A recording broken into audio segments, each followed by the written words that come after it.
BMG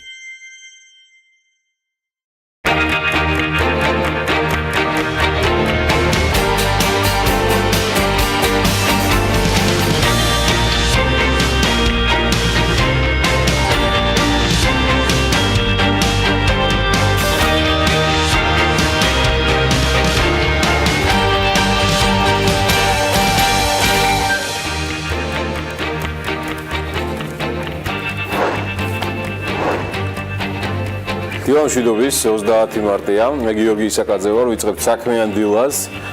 ვაუწყებლობ TV პირველზე BMG-ს გუნდი. იქოქება თქვენთვის საიმისოთ, რომ კვირის ბოლოს შემოგთავაზოთ ერთგვარად შემაჯამებელი, რა თქმა უნდა, მიმდინარესთან ერთად სიახლეები ბიზნესისა და ეკონომიკის ძირითადი მოვლენების შესახებ. გუშინ ალბათ უკვე ერთგვარი აპოგეა იყო მოარული ხმებისა, რომელიც საკმაოდ დიდი ხანია დადის სამთავრობო ცვლილებებთან დაკავშირებით. საქართველოს რეგიონალური განვითარებისა და ინფრასტრუქტურის მინისტრი ზურაბ ბალავიძე თანამდებობას ტოვებს საქართველოს მთავრობაში 2016 წლიდან დღემდე მინისტრის პორტფელი წარმოდგენილი ალავიძე გადადგომის შესახებ განცხადება მას თავად არ გაუკეთებია, თუმცა მედია საკმაოდ აქტიურად საუბრობს არათუ ალავიძის წასვლაზე, არამედ მის შემცველზეც და დიდი ალბათობით ალავიძეს მთავრობის ადმინისტრაციის უფროსი მაია წკიტიშვილი ჩაანაცვლებს. მედია წერს, რომ 2012 წლიდან კანცელარიაში დასაქმებული წკიტიშვილი იბარებს სამინისტროს, რომელსაც გეგმის მიხედვით 2018-20 წლებში საგზაო ინფრასტრუქტურის მიმართულების 4,5 მილიარდი ლარის ღირებულების პროექტები აქვს განსახორციელებელი. ჩვენი ინფორმაციით ოფიციალური განცხადება საქართველოს მთავრობაში საკადრო ცვლილებებზე და დიდი ალბათობით ეს არ იქნება მხოლოდ ერთადერთი ცვლილება უახლოეს მომავალში გაკეთდება, თუმცა პრემიერის პოზიცია გუშინვე მოვისმინეთ. ცვლილებები ჩვეულებრივი ამბავია, განაცხადა მთავრობის თავმჯდომარემ. შემდეგ უკვე თბილისის მერმა ინგა გრიგოლიას გუშინდელ რეაქციაში მაშინ როცა ინფრასტრუქტურის სამინისტროში მიმდინარე შესაძლო ცვლილებებზე ჯერ კიდევ არაფერი იყო ნათქვამი და კითხვა მის გადადგომასთან დაკავშირებით, ანუ ამ შემთხვევაში გიორგი კვირიკაშვილთან დაკავშირებით გავრცელებულ ინფორმაციაზეც დაისვა.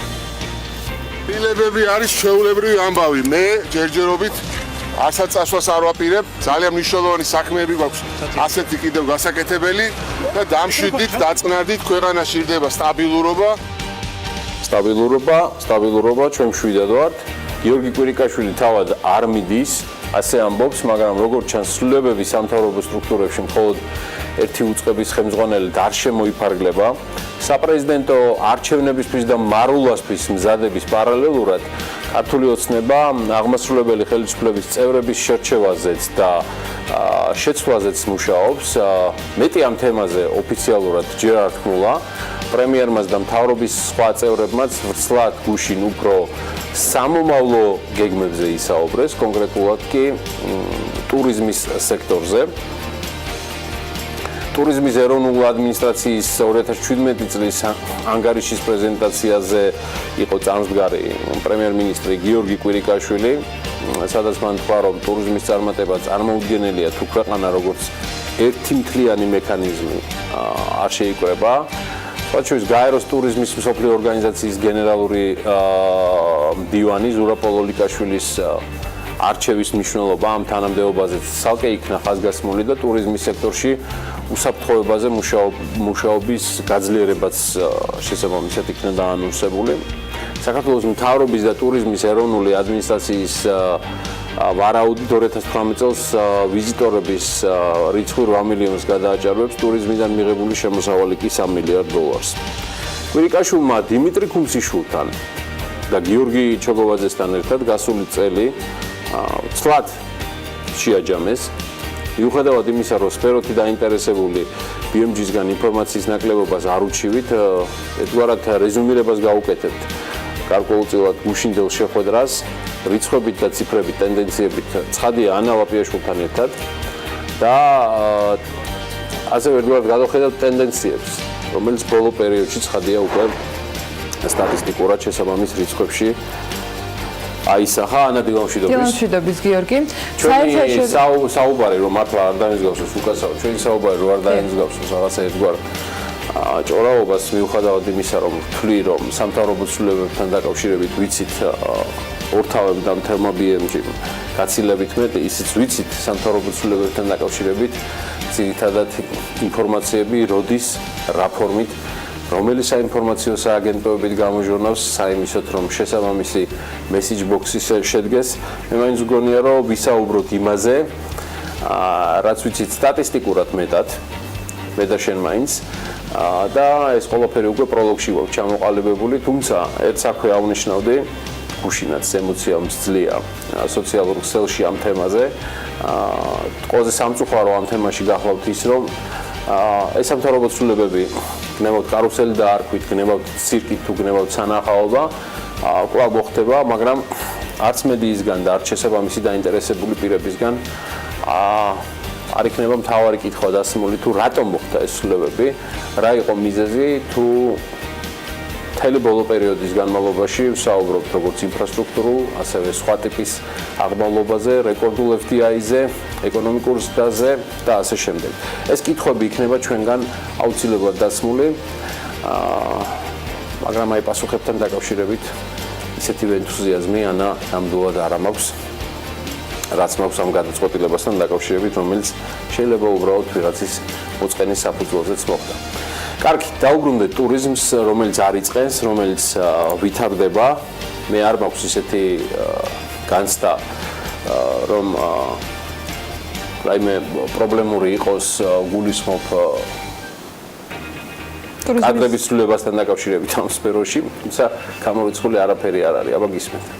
საქართველოში საერთაშორისო ტურისტების რიცხვი გიორგი ფაქტი არის რომ გაორმაგებულია 2010-დან 2017 წლის პერიოდს თუ ავიღებთ. მხოლოდ 2017-ში ზრდა იყო თითქმის 19%-იანი და სულ 7.554.000 ტურისტს უმასპინძლეთ. ბოლო 5 წლის ტენდენციას თუ გადავხედავთ, გაზრდილია იმ ვიზიტორების რაოდენობა, რომელთაც ქვეყანაში 24 საათზე მეტი დრო გაატარეს. გაზრდილია ვიზიტის საშუალო ხანგრძლივობაც და შემცირდა მეზობელ ქვეყნებზე დამოკიდებულებაც.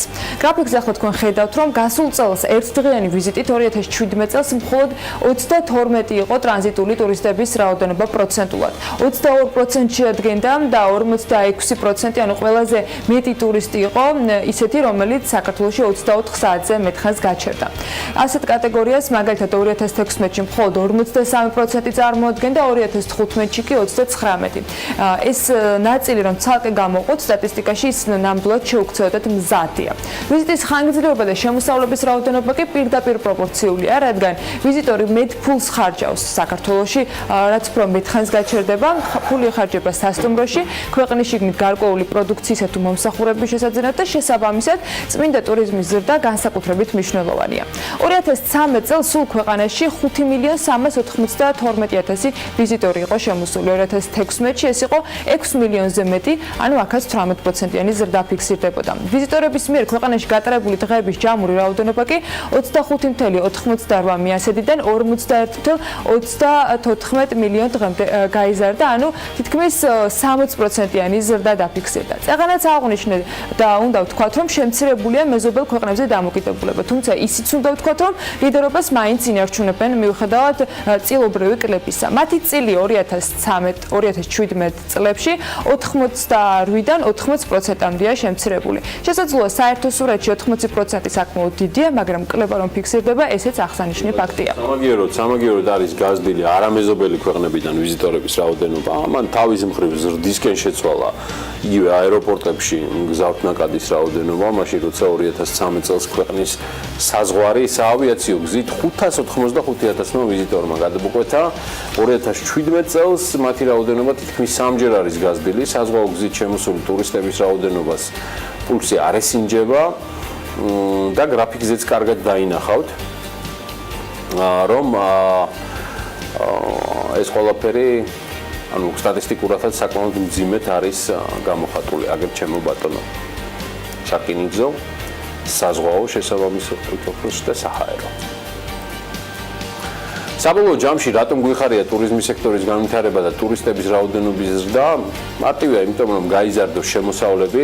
ერთი ვიზიტორიდან საშუალო შემოსავლის სტატისტიკურ ციფრს თუ გამოვიყვანთ, ბოლო 5 წელიწადში შემოსავალი ერთი ვიზიტორის მხრიდან 325-დან 373 დოლარამდე მერყეობს. ანუ ანა მარტივად შეგვიძლია ჩვენ აქ ვთქვათ, რომ ეს არის საშუალოდ გამოყვანილი თანხა, როცა ერთი ვიზიტორი, ტურისტი საშუალოდ ხარჯავს ამ ქვეყანაში და ეს არის როგორც ვთქვით 325 დოლარიდან 375 დოლარამდე. 2 მილიარდზე მეტი იყო ჯამში ტურისტების მხრიდან დახარჯული გასულ წელს.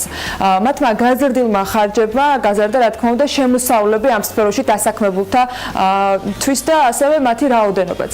2017 წელს საშუალო შემოსავალი იყო ამ სფეროში დასაქმებულებისათვის 1017 ლარი, მაშინ როცა ერთი წლით ადრე ის მხოლოდ 816 ლარს შეადგენდა.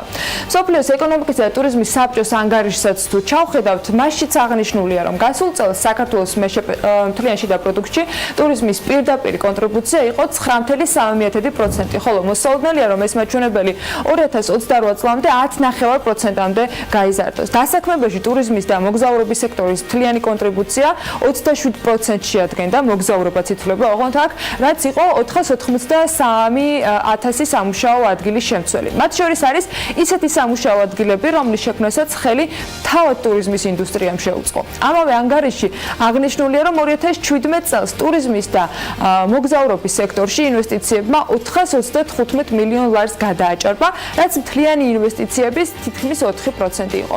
2028 წლისათვის საერთაშორისო ორგანიზაცია ამ მაჩვენებლის გაორმაგებას ელოდება და 891 მილიონს გადააჭარბებს მათი ინფორმაციით ინვესტიციები ტურიზმის დარგში საქართველოსთვის. მთლიან შიდა პროდუქტთან მიმართებაში კი ტურიზმის წილს მსოფლიო ტურიზმის ორგანიზაცია 145 ქვეყანაში ითვლის და საქართველოს მათ შორის 91 ადგილს იკავებს. ანგარიშის მიხედვით GDP-ში ტურიზმის კონტრიბუციის 35.7%, აი ნახავთ ახლა გრაფიკაზე, საქმიან ტურიზმზე მოდის, ხოლო 64.3% დასვენების მიზნით დახარჯული თანხები გახლავთ. მთლიანი კონტრიბუციის თითქმის 80% უცხოელ ვიზიტორებზე მოდის, ხოლო დანარჩენი თანხების მხარჯველები ძირითადად ადგილობრივები არიან. შიდა ტურიზმის შემოსავლების ანგარიშის მიხედვით 2018 წელს თითქმის 5%-ით გაიზრდება, ხოლო უცხოელი ვიზიტორებისგან მიღებული შემოსავლების კი დაახლოებით 5.7%-იან ზრდას ელიან. ჯამში მსოფლიოში ტურიზმისა და მოგზაურობის მთლიანი კონტრიბუცია მთლიან შიდა პროდუქტში 3 მილიარდი დოლარია, თითქმის საქართველოში კი 4 მილიარდ 700 მილიონი და შედეგად ქვეყანა ამის გამო დაიკავა ამ ასე ვთქვათ კვლევაში 91 ადგილი. იგივე მსოფლიო ტურიზმის სხვა რეგიონებთან დაკავშირებითაც ვიტყვი, მაგრამ სანამ გადავალ სხვათა შემდეგ თემაზე, რაც რეგიონის ქვეყნებს ეხება, თურქეთში მაგალითად ტურიზმისა და მოგზაურობის მთლიანი კონტრიბუცია ქვეყნის ეკონომიკაში 98 მილიარდ დოლარს აღემატება. ჩვენ ჯერ ვართ ამ შემთხვევაში 4.5 მილიარდი 5 მილიარდის დონეზე, თურქეთი არის თითქმის 98. ამ მაჩვენებლით თურქეთი მსოფლიოში მე-14 ადგილს იკავებს. აზერბაიჯანს შედარებით მოგრძალებული 5 მილიარდ 600 მილიონიანი წარმომადგენლობით, აგერ ნახავთ 91 ადგილი უკავია. სომხეთი მილიარდ 700 მილიონი, ეს არის მათი შემოსავალი ტურიზმიდან და ამ ამბავში იკავებს 126 ადგილს. და უკრაინა ასე ვთქვათ, ხეერს ნახულობს 5.5 მილიარდი დოლარის შემოსავლებით, თუმცა ადგილი არც თუ მისი პერსპექტივის გათვალისწინებით მხოლოდ 93 ადგილი უკავია. საერთაშორისო ორგანიზაციის ინფორმაციებს თუ დავაყრდნობით, სოფლის სხვადასხვა ქვეყნებში ტურიზმის არაპირდაპირი გავლენაც შეგვიძლია რომ გამოვითვალოთ და ისინიც ითვლიან. ამ მხრივ საქართველოში გასულ წელს GDP-ში ტურიზმისა და მოგზაურობის წილი კვლევის მიხედვით იყო 9.3%. ამ მაჩვენებლით 26-ე ადგილზე ვართ, კონკრეტულად ამ მაჩვენებლით. სომხეთში ეს მაჩვენებელი 4.4%-ია და 77 ადგილს იკავებს შესაბამისად ამ წილობრივი რიცხვებით. აზერბაიჯანში 4.2%-ია და 74 ადგილზე არიან მთელი მსოფლიოს მასშტაბით. თურქეთში 3.8% და 86 ადგილი. ამავე გათვლით, ტურიზმში და მასთან დაკავშირებულ სფეროებში მომუშავეთა წილი საქართველოს მთლიან დასაქმებაში არის თითქმის 9% და საქართველოს შესაბამისად ამ კვოტით არის 145 ქვეყანას შორის 29 ადგილზე. სომხეთი სიაში 92 ადგილზეა, აზერბაიჯანი 95-ზე, ბულგარეთი 114-ზე, თურქეთი 162-ზე, უკრაინა კი 171-ზე. კაპიტალურ ინვესტიციებში ტურიზმის წილით საქართველოს მსოფლიოში იკავებს 130 ადგილს. ასევე ამავე პროგნოზებით GDP-ში ტურიზმის წილი ზრდა 2018 წელს საქართველოში იქნება 5.9%-მდე და ზრდის მაჩვენებლით მსოფლიოში 52 ადგილს დაიკავებს. შედარებისთვის 8.5%-იანი ზრდა არის მოსალოდნელი სომხეთშიც და ის მსოფლიოში მეხუთე ადგილზეა. დასაქმებაში ტურიზმის წილი ანგარიშის მიხედვით ჩვენს ქვეყანაში 2018 წელს იყო 1.2%-ით გაზრდის პროგნოზით და ზრდის მაჩვენებლით ქვეყანა შესაბამისად 130 ადგილზე ინაცვლებს. მომსახურების სფეროს დახვეწის პარალელურად უნდა გავიზარდოთ იდეაში ამ მიმართულებითაც ეტაპობრივად. ძალიან მინიმალური, მაგრამ წინსვლები მაინც არის ჯამში. ეს ერთ-ერთი განსაზღვრელი ფაქტორია ეკონომიკური კეთილდღეობის გაუმჯობესებისა, რომელიც ცხოვრების დონეს გაგვიმჯობესებს. მხოლოდ ტურიზმი და თუნდაც მათ ლიდერებში ყოფნა ვერ ჩაგვწევს და ვერც ბოლომდე გაგვამდიდრებს, რაიმე ვერ ჩაგვწევს შესაბამისად ისეთ რეიტინგებში, რომელთაც შეგვიძლია განსაკუთრებულად თავი მოვიწონოთ და ვერც გაგვამდიდრებს მინიმუმჯეროვნად, მაგრამ აი იქამდე მოდი ცოტა სხვა ქვეყნებზე ვისაუბროთ. ცხოვრების დონის ინდექსი 2018 წლის შედეგით ერთ-ერთმა ცნობილმა კომპანია მერკერმა დათვალა. საუბარი არის საკონსულტაციო კომპანიაზე, გლობალურ კომპანიაზე და მათ პირველ ადგილზე ავსტრიის დედაქალაქი ვენა მიაკუთვნეს მოქალაქეების ცხოვრების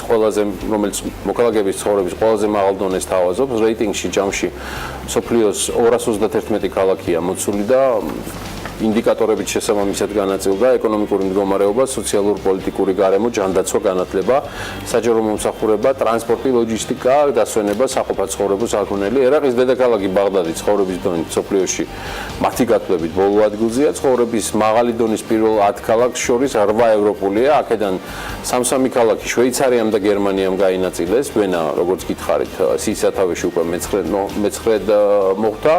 თბილისში ამ სიაში 197 ადგილზეა. გარდა ცხოვრების დონისა, კომპანია ყოველწლიურად აქვეყნებს მსოფლიოს სხვადასხვა ქალაქებში ცხოვრების ღირებულების ინდექსსაც. 2017 წელს თბილისი აღნიშნულ რეიტინგში 204 ადგილზე იყო. ყველაზე ძვირ ქალაქად კი მაინც ანგოლის დედაქალაქი ლუანდა დასახელდა. სიაში აზერბაიჯანის ბაქო 196 ადგილზე, ერევანი 171-ზე, სტამბული 134 ადგილზე მოხვდა ჩემო ანა. სამეზობლოსაც მივიღეთ ინფორმაცია და კიდევ ერთი რეიტინგი ოღონდ ამჯერად ყოველგვარი საერთაშორისო სარეიტინგო კომპანიების თუ სხვა მცველების გარეშე. ეს უკვე ადგილობრივი ინფორმაცია ეკონომიკის სამინისტროსგან. 204 ადგილზე მყოფი საქართველო გასულ წელთან შედარებით 2017-ში უცხო ქვეყნის მოქალაქეებისათვის სამუშაო გარემოს მხრივ, როგორც აღმოჩნდა, უფრო მიმზიდველია. 2017-ში 2016-თან შედარებით უცხო ქვეყნის მოქალაქე დასაქმებულთა საერთო რაოდენობა 17%-ით არის გაზრდილი და ჯამში, როგორც ეკონომიკის სამინისტრო საკუთარ კვლევაში საქართველოში 17.330 უცხოელი მუშაობს, რაც დასაქმების 2.2%-ია წილობრივად. უცხო ქვეყნის მოქალაქეები ძირითადად დასაქმებულები არიან მშენებლობაში, საბითუმო და საცალო ვაჭრობისა თუ ტურიზმის დარგებში. კვლევაში, რომელიც ეკონომიკის სამინისტროს ეკუთვნის, როგორც გითხარით, უწყებამ აღნიშნა, რომ უცხო ქვეყნის დასაქმებულების უდიდესი წილი არის საწარმოს უცხოელი დამფუძნებლების და მენეჯმენტის მხრიდან, ანუ თითქმის 66%. რაც შეეხება დანარჩენს 17.3% წარმოადგენენ უცხო ქვეყნის საწარმოს ფილიალებს და შესაბამისად, სწორედ ამის გამო არიან ისინი საქართველოში დასაქმებულთა კატეგორიაში გაყვანილები. შეგვიძლია ვთქვათ, რომ ბოლო სტატისტიკა, რაც და კვლევები, რაც PMG მოიძია, საქართველოში უცხოეთის მოქალაქეთა რაოდენობა არის 17.330 კაცი. ასე გამოდის. კარგი, ეს გადასასვლელი იქნება. ერთიც რაც შემიძლია დავამატო ამ ამბავს არის ის, რომ უცხო ქვეყნის მოქალაქეები ძირითადად არიან დასაქმებულნი მიკროზომის საწარმოებში, დაახლოებით 57%. კვლევიდან ესე ჩანს, ხოლო მსხვილ და მცირე საწარმოებში შესაბამისად 24 და 20% თითქმის პროპორციულად არის გადანაწილებული. საქართველოში დასაქმებული უცხო ქვეყნების მოქალაქეების უმეტესობა თითქმის 80% დედაქალაქზე მოდის, არც ეს არის დიდად გასაკვირი. ნურცის გაგიკვირდებათ, რომ ეს არ იქნება ერთადერთი თემები, რომელსაც ჩვენ დღევანდელ საქმიან დილაში შევეხებით ძალიან მრავალფეროვანი რუბრიკებით, თანაწამყვანებით, სტუმრებით და სპიკერებით. ნახოთ ჩვენი ანონსი. 30 მარტს დილას საქმიანად იწყებენ ლაშა კომახიძე, დათია ჩაფიჩაძე და გიგა გიგაშვილი, ინი ლონგურაშვილი და სულხან გვალია. შოთად იღმელაშვილის სტუმარი ეფრემ ურუმაშვილი იქნება. ნინი ამაჭარაშვილი და დათო გორგილაძე წიგნის დროს გიორგი ბაქრაძეს უთმობენ. დილა საქმიანია TV პირველზე.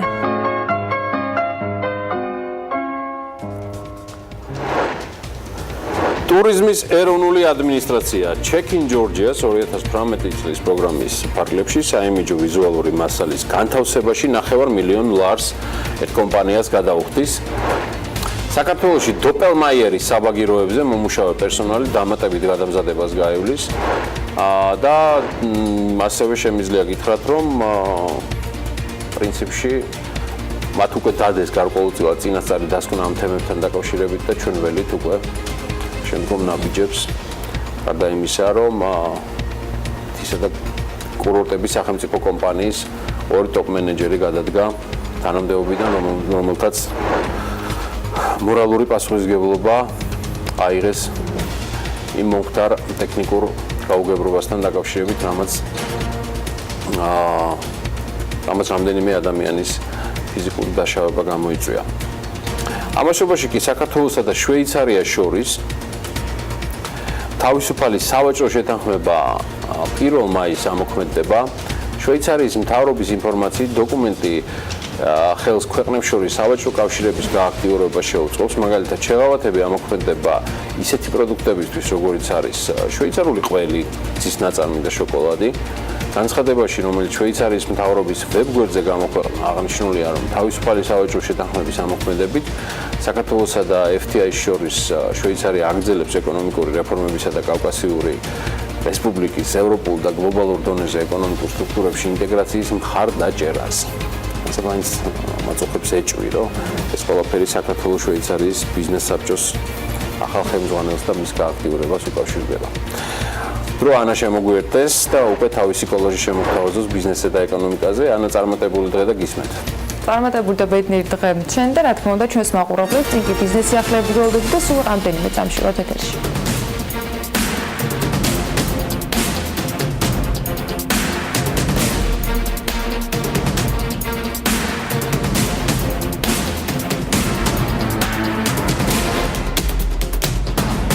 ტურიზმის ეროვნული ადმინისტრაცია Check-in Georgia 2018-ის პროგრამის ფარგლებში სარეკლამო ბანერებს და მონიტორებზე საიმიჯო ვიზუალური მასალის განთავსებისათვის $500,000 ერთ კომპანიას შეფასე ალმას გადაუხდის. ტურიზმის ადმინისტრაციამ გამარტივებული შესყიდვის უფლების მისაღებად შესყიდვების სააგენტოს მიმართა.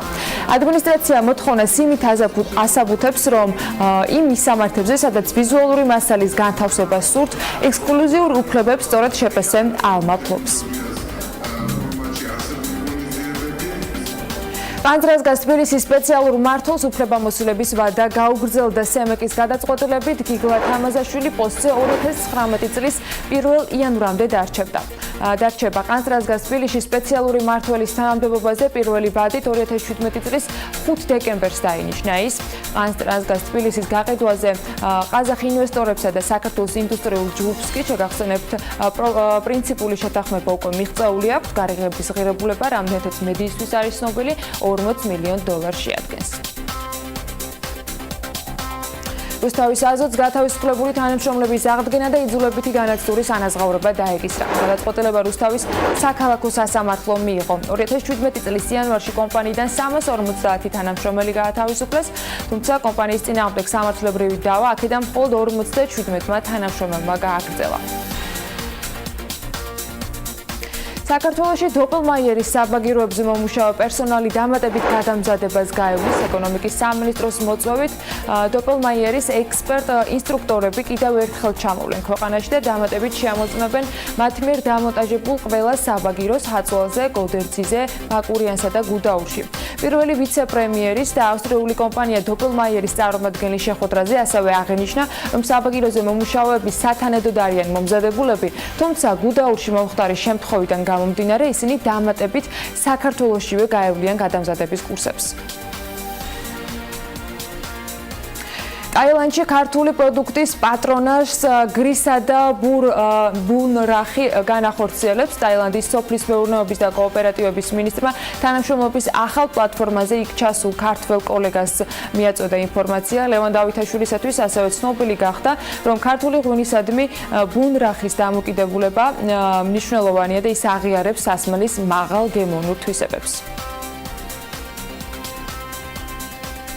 საპარტნიორო ფონდის საინვესტიციო დეპარტამენტის დირექტორმა იაპონური ბიზნესებისათვის მიმდინარე და დაგეგმილი პროექტების შესახებ პრეზენტაცია გააკეთა და საქართველოში არსებული საინვესტიციო გარემოს და ტურისტული პოტენციალის შესახებ ისაუბრა. ფონდის ინფორმაციით, მრგვალი მაგიდის ფორმატში ჩატარებულ ბიზნეს წრეების შეხვედრაზე იაპონურმა კომპანიებმა საკვები პროდუქტების, სამედიცინო ტექნიკის, კოსმეტიკური პროდუქციის და სხვა დარგებში ჩართული ქართველ იმპორტიორებთან, ექსპორტიორებთან, დისტრიბუტორებთან და მყიდველებთან თანამშრომლობის სურვილი გამოთქვეს. ახალი ქართული ავიაკომპანია Maui Airlines კი ოპერირებას უახლოეს მომავალში დაიწყებს. კომპანია თბილისიდან თელ-ავივის, მოსკოვის, სამარას, სანქტ-პეტერბურგის, ჟუკოვსკის მიმართულებით რეისების განხორციელებას გეგმავს. სამოქალაქო ავიაციის სააგენტოს ინფორმაციით 2018 წლის 27 მარტს მათ მიმართეს სააგენტოს და ავიაკომპანია Maui Airlines უკვე განცხადების საფუძველზე მიიღებს ფრენის უფლებას. თბილისის სასტუმროები 15 მარტიდან 30 მარტის ჩათვლით 95%-იანი დატვირთვით მუშაობდნენ. ამის შესახებ BMG სასტუმროებისა და რესტორნების ფედერაციის დამფუძნებელმა შალვა ალავერდაშვილმა მიაწოდა ინფორმაცია. მისი განმარტებით, ეს ისლამურ ახალ წელს, ანუ ნოვრუზის დღესასწაულს უკავშირდება, რომელიც 21 მარტს იყო. ტურისტების უდიდესი ნაწილი კი ირანიდან იყო საქართველოში ჩამოსული. ანაკლის სპორტის ინვესტირებაზე ჩინურ საფინანსო ინსტიტუტებთან აქტიური მოლაპარაკებები მიმდინარეობს. სპორტის ინვესტორები მოლაპარაკებებს აზიის ინფრასტრუქტურის საინვესტიციო ბანკის, ასევე უმსხვილესი ჩინური კორპორაციების და საინჟინრო კომპანია SDS-ის მენეჯმენტთან მართავენ. ანაკლის სპორტის პროექტში უკვე ჩართულია საზღვაო საკონტეინერო ტექნიკის დამამზადებელი კორპორაცია, რომლის შანხაის ქარხანასაც ანაკლის განვითარების კონსორციუმის დამფუძნებელი და გენერალური დირექტორი შეხვდნენ. თბილისში ცენტრალური პოსტის ყოფილ შენობაში 5 ვარსკვლავიანი სასტუმრო რედისონ ბლუ ტელეგრაფის სავარაუდოდ 2019 წლის შემოდგომაზე გაიხსნება. პროექტს კომპანია სრულად ჯგუფი ახორციელებს. რედისონ ბლუ ტელეგრაფის მშენებლობა დაახლოებით 2 წლის წინ დაანონსდა და მაშინ ითქვა, რომ რუსთაველის გამზირზე სასტუმრო 2018 წლის გაზაფხულზე უნდა დასრულებულიყო, თუმცა ვადები გადაიხედა. სრულად ჯგუფის ინფორმაციით ამ ეტაპზე სამშენებლო სამუშაოები ჯერ დაწყებული არ არის. საბოლოოდ მშენებლობის დასრულება კი დაახლოებით 18 თვეში უნდა მოხდეს და ეს 2019 წლის შემოდგომა. კომპანიის ინფორმაციით დაგეგმილია შენობის სრული რეკონსტრუქცია, რის შედეგადაც უკვე 170-180 ნომრიანი 5 ვარსკვლავიანი სასტუმრო იქნება.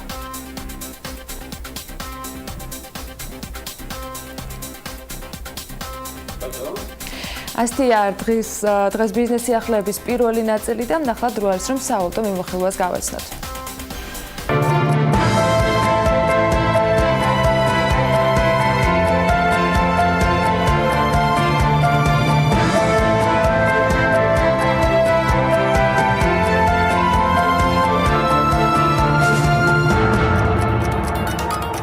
$2 და 42 თეთრი ღირს უკვლავ $1, $2 და 98 თეთრზე ჩამოვიდა ევრო. 2 თეთრს დამყარდა, თურქული ლირას ფასი 60 თეთრია, ფუნტი კი $3 და 40 თეთრი ფასობს. საქართველოს ბანკმა ამასობას შავი ზღვის ვაჭრობისა და განვითარების ბანკთან თანამშრომლობის შესახებ ხელშეკრულებაც გააფორმა. ამ თანამშრომლობის ფარგლებში შავი ზღვის ვაჭრობისა და განვითარების ბანკი საქართველოს ბანკს $75 მილიონი მოცულობის დაფინანსებას გამოუყოფს. აღნიშნული დაფინანსება საქართველოში მცირე და საშუალო ბიზნესის მხარდაჭერას მოხმარდება.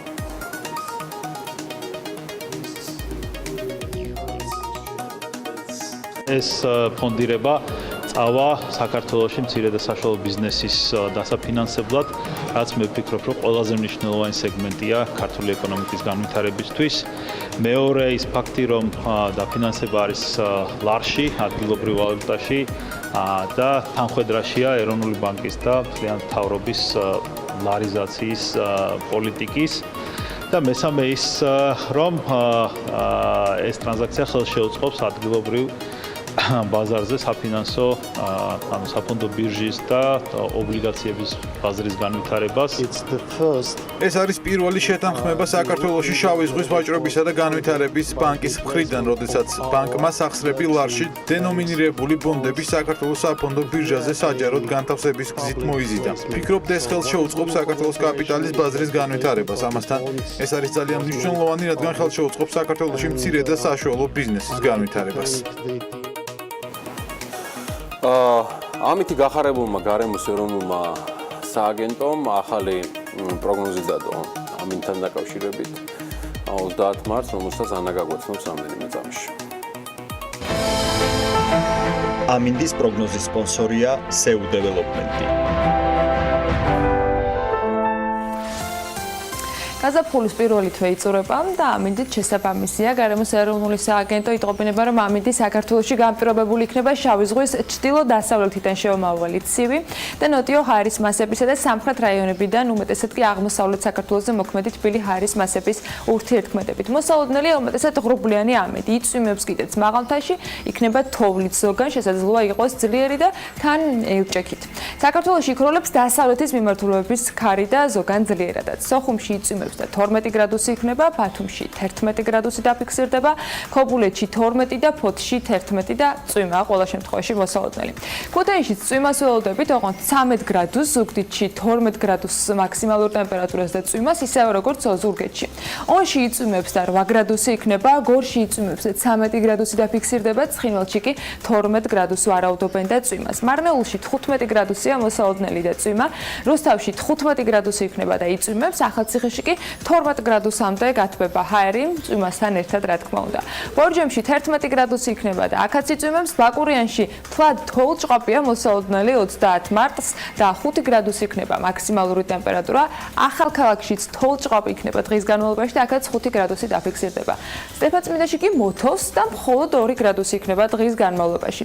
თელავში წვიმა იქნება და 16 გრადუსი, დედაქალაქს რაც შეეხება თბილისში დრო გამოშვებით ღრუბლიანობა მოიმატებს, იწვიმებს, იქროლებს ჩრდილო-დასავლეთის მიმართულების ქარი, დრო გამოშვებით ძლიერადაც, მაქსიმალური ტემპერატურა 15 გრადუსი იქნება. დედაქალაქზე შემიძლია გითხრათ, რომ ჯერ თუ არ წვიმს, ახლობთ 2 საათში ველოდებით უკვე ნალექიანი ამინდის დადგომას დღევანდელი დღესთვის. ამით გახარებულია სრულად პირველის და BMG საეთერო. და შესაბამისად ამის მერე ლოგიკურად აცხადებს, რადგან რა ნანატრი მათთვის ცხრის ნახევარი დედაქალაქში და სრულად საქართველოში. პირველზე შემოსავლების დროა, მე ყველას გამორჩეულ შემოსავლებს გისურვებთ პარასკევ დღეს, მით უმეტეს იმდენი უნდა გქონდეთ ახლა დასახარჯი ამ შაბათ-კვირას, რომ ყველას გაუხაროთ გული თქვენს გარშემო. შემოსავლიანი და მშვიდობიანი დღე ყველას, არ გადართოთ, სულ მალე პირდაპირ ეთერში ბათუმის მერი ლაშა კომახიძე გვაყოლება.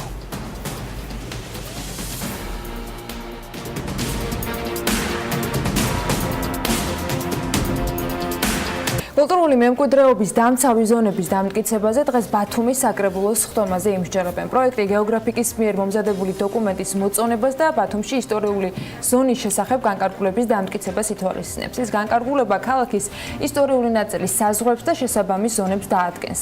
ბათუმის მერის ინფორმაციით, საჯარო წარმოების შესახებ დადგინდა, რომ საჭიროა გეოგრაფიკის მიერ წარმოდგენილი ისტორიული განაშენიანების და განაშენიანების რეგულირების დაცვის ზონების საზღვრის კორექტირება. ამ თემაზე დავიწყებთ საუბარს ლაშა კომახიძესთან, რომელიც ბათუმის მერი გახლავთ. თუმცა მასთან ძალიან ბევრი გვაქვს სასაუბრო და იმედია, რომ ყველა თემაზე მოვასწრებთ მისთვის კითხვის დასმას. სულ რამდენიმე დღის წინ მან მერობის 100 დღე შეაჯამა და შესაბამისად ისაუბრა არა მხოლოდ გასულ 100 დღეზე, არამედ იმ გეგმებზე, რომელიც მომდევნო წლების განმავლობაში ბათუმს უნდა ჰქონდეს. ბათუმში BMG სტუდია ჯერჯერობით არა აქვს, მაგრამ სამაგიეროდ ახალი ტექნოლოგიები ჩვენ და აჭარის ხელისუფლებას ბოლო არ ვიცი რამდენიმე ხანია, კარგი ხანია უკვე რამდენიმე წელია სტაბილურად გვაქვს ათვისებული. ლაშასი განსაკუთრებით მადლობელი ვარ, რომ ყველა წინა პოზიციაზე, სადაც კი შრომობდა, ყოველთვის კავშირზე იყო და თავს ანგარიშვალდებულად თვლიდა გადასახადის განმხდელების და მოქალაქეების წინაშე. მივესალმები მას კიდევ ერთხელ ქალბატონებო ლაშა კომახიძე, ბათუმის მერი, არის ჩვენთან პირდაპირ ხაზზე ბათუმიდან. მოგესალმებით ბატონ ლაშა, მადლობა ჩართვისთვის. დილა მშვიდობით, ძალიან მიხარია რომ გრძელდება ჩვენი ტრადიცია და ისევ თქვენს ეთერში ვარ. ბატონ ლაშა, მინდა რომ დღევანდელი ამბით დავიწყო, რომელიც საკრებულოში განხილვას უკავშირდება და აუცილებლად შევეხები იმ გეგმებს, რომელიც თქვენ უკვე დოკუმენტის სახით წარმოადგენთ ბათუმის განვითარებაზე. რას ითვალისწინებს ზონირების ცვლილება და რამდენად არის ეს საკითხი ბათუმისათვის რაიმე პრობლემის ან სიახლის შემტანი? დიახ, დღეს საკრებულოს ხტომა გაიმართება და ძალიან ბევრი საკითხი და ბევრი მნიშვნელოვანი საკითხი გვაქვს წარმოდგენილი ამ ხტომაზე, კონკრეტულად ეს, რომელიც თქვენ ახსენეთ, ისტორიული განაშენიანების ზონის დამტკიცება. მე ვფიქრობ, არის ძალიან მნიშვნელოვანი ძალიან მნიშვნელოვანი საკითხი, რომელიც დიდი ხანია უკვე წლების განმავლობაში მოითხოვდა გადაჭრას, ვინაიდან ქალაქს აქვს თავისი ისტორიული განაშენიანების ზონა, რომელიც საჭიროებს განსაკუთრებულ დაცვას, განსაკუთრებული მზრუნველობის გამოჩენას. არსებული ისტორიული და კულტურული მემკვიდრეობის ძეგლები, ასევე იქვე არსებული შესაბამისი განაშენიანება, რომელიც განსაკუთრებულ ყურადღებას საჭიროებს, სწორედ აი ამას ემსახურება ისტორიული განაშენიანების ზონის დოკუმენტის საზღვრების დამტკიცება პირველ რიგში და შემდგომ რეგულირების წესების დამტკიცება. ბატონ ლაშა, ბათუმის მიმართ ამ დროის განმავლობაში მას შემდეგ რაც გაჩნდა ძალიან ბევრი ახალი სასტუმრო, მაღალი შენობები, კორპუსები, რომელიც ელვისის სწრაფით ათვისებადი ხდება მათ შორის სხვა რეგიონების მაცხოვრებლების მხრიდან.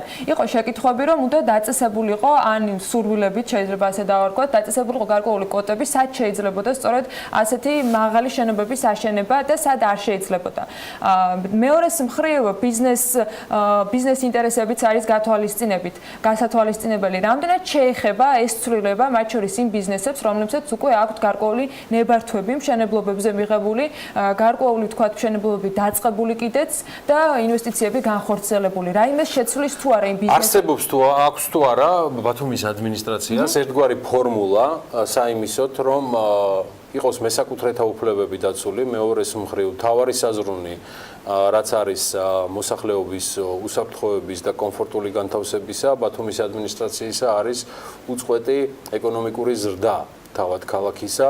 ეს არის ის ოქროს შუალედი, რომელიც ყოველთვის გარკვეულ სირთულეებს აწყდება და აქ სირთულეები განსაკუთრებით თქვენს კარგად მოგეხსენებათ ბატონ ლაშა პოლიტიკურ დონეზეა.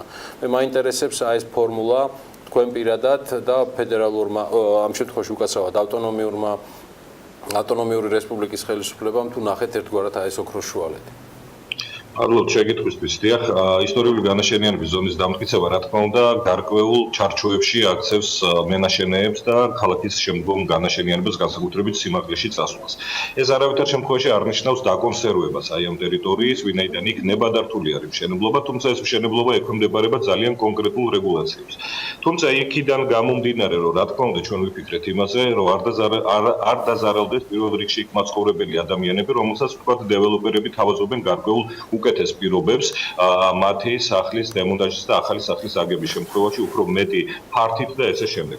ამასთან დაკავშირებით ბათუმის ძველ ბათუმში ჩვენ გამოვაცხადეთ ეგრეთ წოდებული განსაკუთრებული ზონა, სადაც შევთავაზეთ მაცხოვრებლებს პროგრამაში ჩართვა, მუნიციპალურ პროგრამაში ჩართვა, კერძოდ ჩვენ მზადა ვართ შევთავაზოთ მაცხოვრებლებს 1 და 3 კოეფიციენტით მათი ფართის დაკმაყოფილება ქალაქის ალტერნატიულ ნაწილში, შესაბამისად მათგან კულტურული მემკვიდრეობის ძეგლების თუ სახასიათო ფონური ნაგებობების მუნიციპალურ საკუთრებაში გამოსყიდვა, შესაბამისი არქიტექტურული პროექტების მომზადება, რომელიც ითვალისწინებს აღდგენას აი ამ შენობებისა ერთ-ერთში თავის ისტორიულ ანალოგთან და დეველოპერებისათვის, ინვესტორებისათვის თუ ნებისმიერი დაინტერესებული პირისათვის ამ შენობის რეაბილიტაციის პროექტის საფასურისა და განხორციელების ქვეშ შენობის გადაცემა სარგებლობაში. მე ვფიქრობ, რომ აი ამ მოდელში ყველა მხარის ინტერესი საკმაოდ არის დაცული, როგორც მუნიციპალიტეტის, რომელიც პირველ რიგში სრულნავს თავისი ისტორიული და კულტურული მემკვიდრეობის დაცვაზე, ასევე მოსახლეობის, რომელიც არ ხდება მსხვერპლი რეგულაციებისა და ეძლევა საშუალება დაიკმაყოფილოს სხვა ალტერნატიულ ადგილას ფართი ნამატი კოეფიციენტით და ასევე დეველოპერებისა, რომელსაც შორდებათ და ინვესტორებისა, რომელსაც მოშორებული აქვს ყველაზე მთავარი საზრუნავი, რასაც ქვია აი ამ ნაწილში მყოფი მოსახლეობის დაკმაყოფილება ალტერნატიული ფართით, რაც არის საკმაოდ ხარჯებთან დაკავშირებული. შესაბამისად, ეს მათ უიაფებთ უკვე იქ გარკვეულ ინვესტიციებს და ხდება მათთვის უკვე დაბალი განაშენიანებად საინტერესო. აი ეს არის სწორედ ის ფორმულა, რომელზეც ყველაზე მეტად ნამდვილად მაქვს იმედი. Უნდა დავაზუსტო, ანუ თქვენ ამბობთ, რომ აღდგენა ისტორიული სახის იმ შენობების, რომლებიც ამას საჭიროებენ, მოხდება უკვე აჭარის მთავრობის მხრიდან და შემდეგ გადაეცემა დეველოპერებს თუ მას შემდეგ რაც შეთანხმება მოხდება იქ ცხოვრობ ადამიანებთან, დეველოპერები იქნებიან თავად რეაბილიტაციის პროცესში ჩართულები.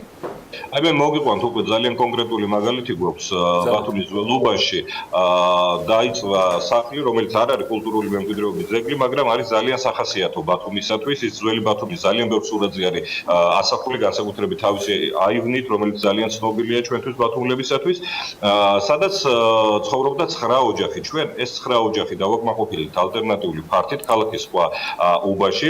ფაქტიურად ამ სახლის ძირითადი ნაწილი გადმოვიდა მუნიციპალურ საკუთრებაში. ეხლა როგორც შემდეგი ნაბიჯი ვიწყებთ ამ სახლის პროექტის მომზადებას, რომელიც გულისხმობს ამ სახლის აღდგენას ერთ-ერთში იმასთან თუ როგორი იყო ის ისტორიულად, რა თქმა უნდა ეს ამაში ჩაერთვება კულტურული მემკვიდრეობის სააგენტო და შესაბამისი პროფესიული უწყებები და პროექტის დადების შემდეგ მოხდება შეთავაზება ინვესტორებისათვის, რომ აი ამ სახლის რეაბილიტაციის ქვეშ და იმ ვალდებულების ქვეშ, რომ შეინარჩუნონ ამ სახლის შესაბამისი იერსახე წლების განმავლობაში გადაეცეთ ეს სახლი ან საკუთრებაში, ან ძალიან გრძელვადიან მოხმარებაში, იჯარაში და აი ეს არის ის მოდელი, რაზეც ახლა მე კონკრეტულად ვსაუბრობ. ეს საშუალებას გვაძლევს ერთის მხრივ დავაკმაყოფილოთ მოსახლეობა, მეორეს მხრივ გადავარჩინოთ კულტურული მემკვიდრეობის, ისტორიული მემკვიდრეობის ნაგებობები და მესამე მხრივ ინვესტორებს შევთავაზოთ ძალიან საინტერესო, ასე ვთქვათ, ბიზნეს მოდელი, სადაც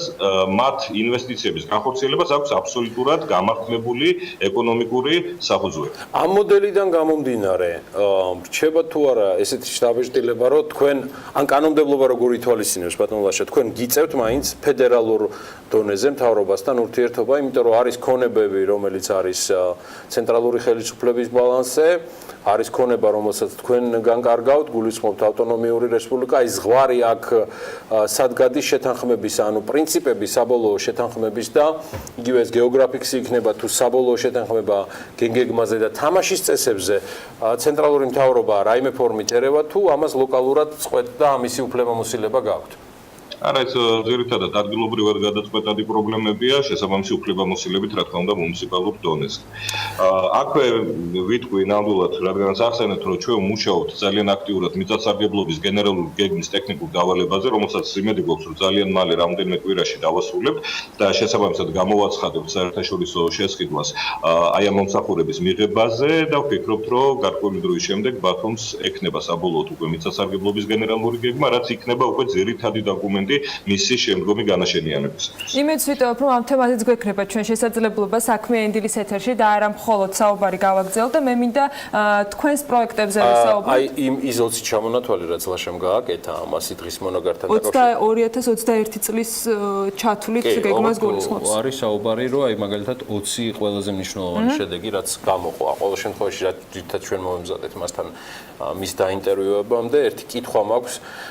წინა მორბედებიდან გამომდინარე, ჩვენ ნახეთ აუდიტის სამსახურის დასკვნა, სხვადასხვა ქონებების, მათ შორის კერძო მესაკუთრეთა ქონებების ბათუმის მერიის ბალანსზე აღრიცხვიანობასთან დაკავშირებით. ფაქტია, რომ რჩება გარკვეული ქონებები ჯერ კიდევ და საკმაოდ მოცულობითი ბათუმის მერიის ბალანსზე.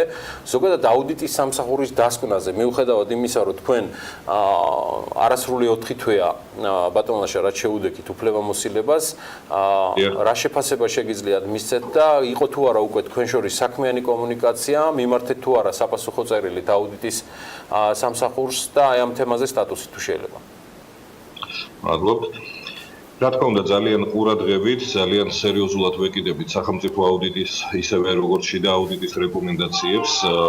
ჩვენ ეს უკვე გათვალისწინებული გვაქვს იმ რეორგანიზაციის გეგმაში და იმ სტრუქტურულ ცვლილებებში, რომელიც უკვე ფაქტიურად მიმდინარეობს მერიაში. იგივე შიდა აუდიტის სამსახურში შეიქმნება ახალი განყოფილება, რომელიც გულისხმობს აუდიტის რეკომენდაციების მონიტორინგს და მათი ამ რეკომენდაციების შესრულების მონიტორინგს. შესაბამისად, მაქსიმალურად გვაქვს აყვანილი ეს საკითხები კონტროლზე და ვფიქრობთ, რომ ბევრი იქ მოყვანილი საკითხი ნამდვილად საჭიროებს გამოსწორებას, ნამდვილად საჭიროებს ყურადღების მიქცევას და ამაზე მუშაობა უკვე დაწყებულია. რაც შეეხება ბათუმის მერიის ბალანსზე სხვადასხვა კერძო საკუთრების არსებობას, დიახ, ეს არის წმინდა, ასე ვთქვათ, ბუღალტრული ნაწილი, უკვე დაწყებულია დებიტორული. ალბათ ეს აღრიცხვიანობის პრობლემას უკავშირებთ, ხო? ბატონლაშა, სწორად გაიგეთ? ძირითადად ალბათ ამასთან არის უფრო კავშირში, თუმცა უკვე დაწყებული გვაქვს ინვენტარიზაცია, როგორც აი ამ ქონების, ასევე დებიტორული და კრედიტორული დავალიანების, რომელიც ბათუმის მერიის ბალანსზე ირიცხება. შესაბამისად, ძალიან მალე უკვე ვფიქრობთ, რომ გაცილებით დახვეწილ და გაცილებით უფრო მოწესრიგებულ სურათს მივიღებთ. და მინდა რომ გადავიდე გეგმებზე, რომელიც 2018-21 წლის შუალედისთვის თქვენ წარმოადგენთ. სულ რაღაც 4-ოდე წუთი გვაქვს ბატონლაშა იმ გეგმის მიხედვით, რომელიც საქმიანი დილას აქვს გაწერილი. თქვენი გეგმა რომ წარმოგვიდგინოთ, რას თავაზობთ ბათუმს ამ წლების განმავლობაში განვითარებისათვის? ის 20 პუნქტი ალბათ ვერ მოესწრება, რომ ახლა სატელევიზიო ფორმატით განვიხილოთ, მაგრამ თავარი საკითხები მინდა რომ გამოყოთ იმისათვის, რომ წარმოდგენა შეგვექმნას, როგორ ხედავთ თქვენ ბათუმის განვითარებას. მადლობთ.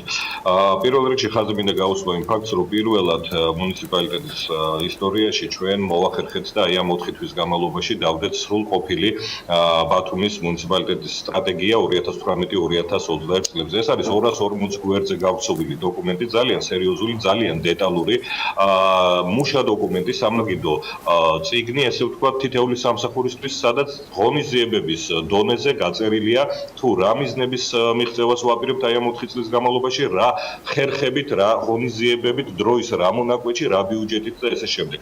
ეს დოკუმენტი გასაჯაროებულია, მისი სამუშაო ვერსია, ჩვენ ვთხოვეთ ნებისმიერ დაინტერესებულ მხარეს მიიღოს ამ დოკუმენტის სრულყოფაში მონაწილეობა და ვფიქრობ, რომ აპრილის თვეში უკვე წარმოადგენთ საკრებულოზე მის საბოლოო ვერსიას დამტკიცებისათვის.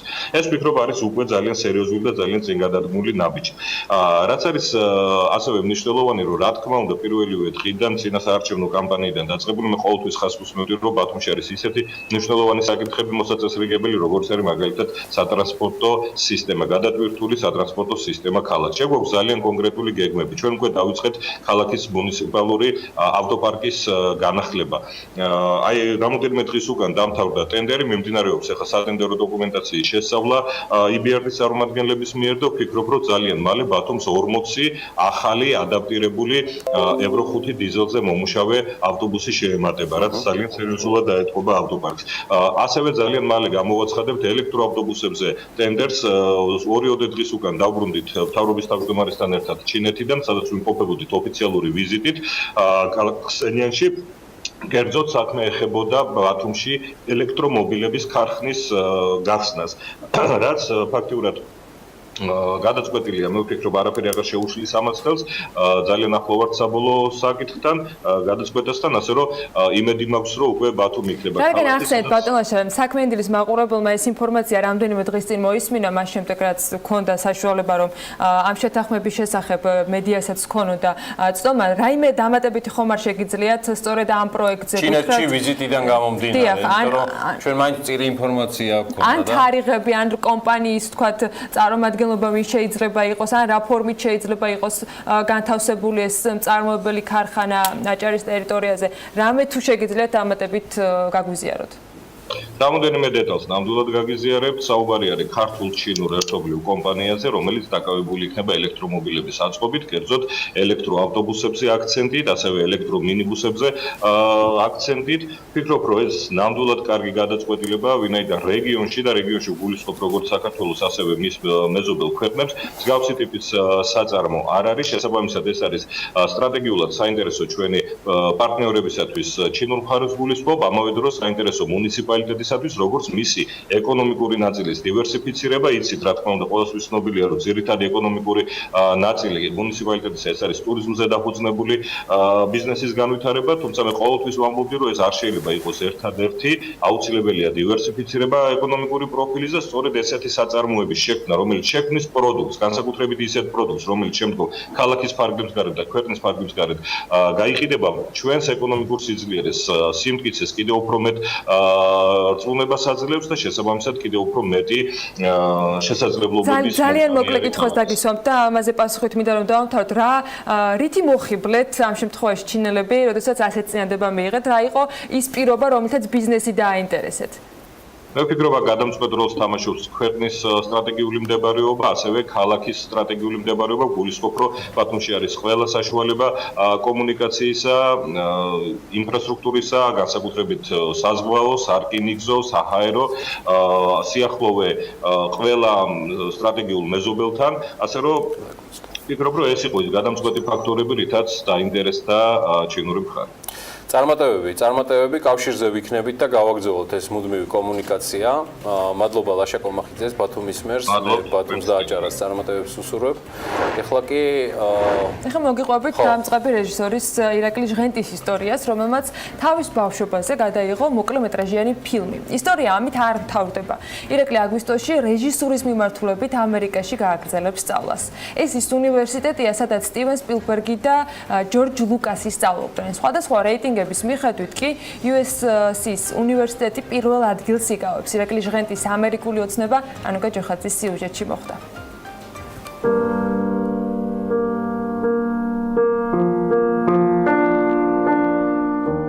უბრალოდ ერთი დღე გადავიღე ჩემი ბავშვობიდან. დედა ჩემი ისევ საზღვარგარეთ მიდიოდა და ისევ დიდი ხნით. მისი გამგზავრების წინ მთელი ღამე არ მეძინა. და თამარამ ცოტა ხნით ჩათვლივა. თმაზე ფრთხილად ვეფერებოდი. რო არ გაღვიძებოდა, მე რამოდენიმე ღერი მუჭაში მოვიგროვე და ცხვირთან ახლოს მივიტანე. მსოფლიოში საუკეთესო სურნელი მქონდა. ამ დროს ვიფიქრე, თუ ცოტას მივაჭრი და შევინახავ, ამით მისი სუნი ყოველთვის ჩემთან იქნება. ასეც მოვიქეცი და მოჭრილ თმად შუმად მისივე ბალიშის ქვეშ შევმალე. მეორე დღეს დილით ადრე სადგურში წავედით. გასაცილებლად მარტო ფებრუარი წამოვიდა, რომელიც ყოველთვის პოულობს სახლში საქმეს. თამარა რო ავტობუსში ავიდა და ფანჯრიდან ხელი დამიქნია, მაშინღა გამახსენდა, რომ წინაღამით თმა დავმალე ბალიშის ქვეშ. სახლისკენ გავიქეცი, ჭიშკარში შევარდი და ხედავ, რომ ბებია ჩემს საბნები, ბალიშები და გადასაფარებლები გასამძიურებლად გარეთ გამოუტანია და ბერტყავს. ეს 20 წუთიანი ფილმიც ესე მთავრდება, როცა ბავშვი სახლისკენ გარბის, ამ დროს ბებო გადასაფარებელს ფერთხავს.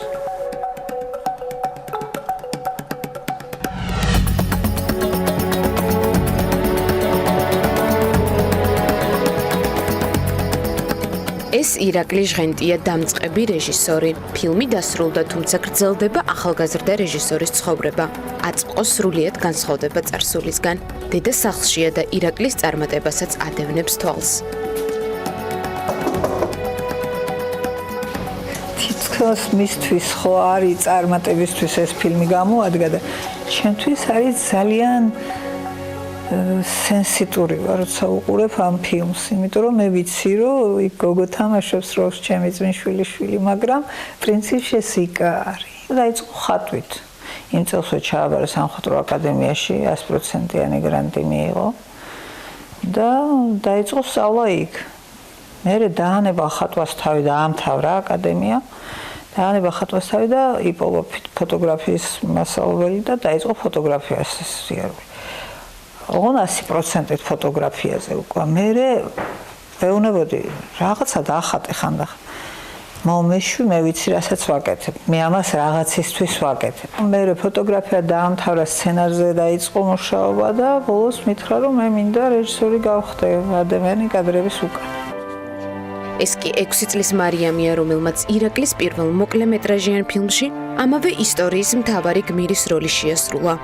ეს ფილმი ირაკლის ამერიკული ცხოვრების დაწყების საფუძველი გახდა. ახალგაზრდა რეჟისორი ჰოლივუდში რეიტინგის მიხედვით პირველ ადგილზე მყოფმა უნივერსიტეტმა USC მიიღო. იწყება თავგადასავლების ახალი ეტაპი, რომლის შესახებაც ამერიკიდან დაბრუნებული არა მარტო ოჯახს, არამედ თავის პედაგოგს, ქალბატონ ირინასაც მოუყვება. ალბათ ცოტა პედაგოგი თუ მოიძებნება, რომელიც იტყვის, რომ მოსწავლისგან მრავალი რამ ისწავლა. ფილმი სამოყვარულო კამერით გადავიღე და მაჩვენა ჩემს ბედნიერებას, სრული გულწრფელობით ვამბობ არ ქონდა საზღვარი, იმიტომ რომ ძალიან ღრმა პრობლემას შევეხეთ აქ. და ძალიან მიხარია უბრალოდ. საერთოდ ეს არის ადამიანი, რომელსაც აქვს შემეცნების საოცარი სურვილი, არაჩვეულებრივი ალღო და ის შემიძლია ვთქვა, რომ კაცმა არ იცის, ვინ უფრო ბევრი ისწავლა, მან შემგან თუ მე მისგან. სტივენ სპილბერგი და ჯორჯ ლუკასი ალბათ ეს სახელები უცხო არავისთვისაა. ირაკლიმ კი შეძლო სწორედ იმ უნივერსიტეტში გაეგრძელებინა სწავლა, სადაც მათ პროფესია შეისწავლეს. რეჟისურასთან ერთად მისი ცხოვრების თანამგზავრი ფოტოგრაფიაცაა. შესაბამისად, ახალგაზრდა ხელოვანს მრავალი ცხოვრებისეული კადრი თან დაჰყვება. ამერიკაში წასვლამდე დღეებს ითვლის, თუმცა დროს არ კარგავს და ეცნობა ყველაფერს, რაც ამერიკაში დასჭირდება. ის USC-ის უნივერსიტეტში პირველი ქართველი სტუდენტი იქნება. არ უყვარს რჩევები და ჭკუად არიგება, თუმცა მაყურებელს წასვლამდე მაინც უტოვებს გზავნილს. ჩემის მიცემა ყოველთვის მოუხერხულებო იმისთვის. მაგრამ გეტყვით ჩემ თავს რას ვეუბნები ყოველ დღე. რომ უფრო მეტი უკეთესი იქნება თუ უფრო მეტ წავიკითხავ. უკეთესი იქნება რომ უფრო მეტი კინო იყოს შენ ცხოვრებაში. უფრო მეტი რომერის, ფილმი ზანუსი, მუნჯიო, კოკოჩაშვილი, კობახიძე, აი ამას ვეუბნები ყოველ დღე ჩემს, რომ უფრო მეტი ვიკითხო და უფრო მეტი ფილმი ვნახო. თუ იმის მოეწონება, შეუძლია თავის ცხოვრებაში გაატაროს იგი.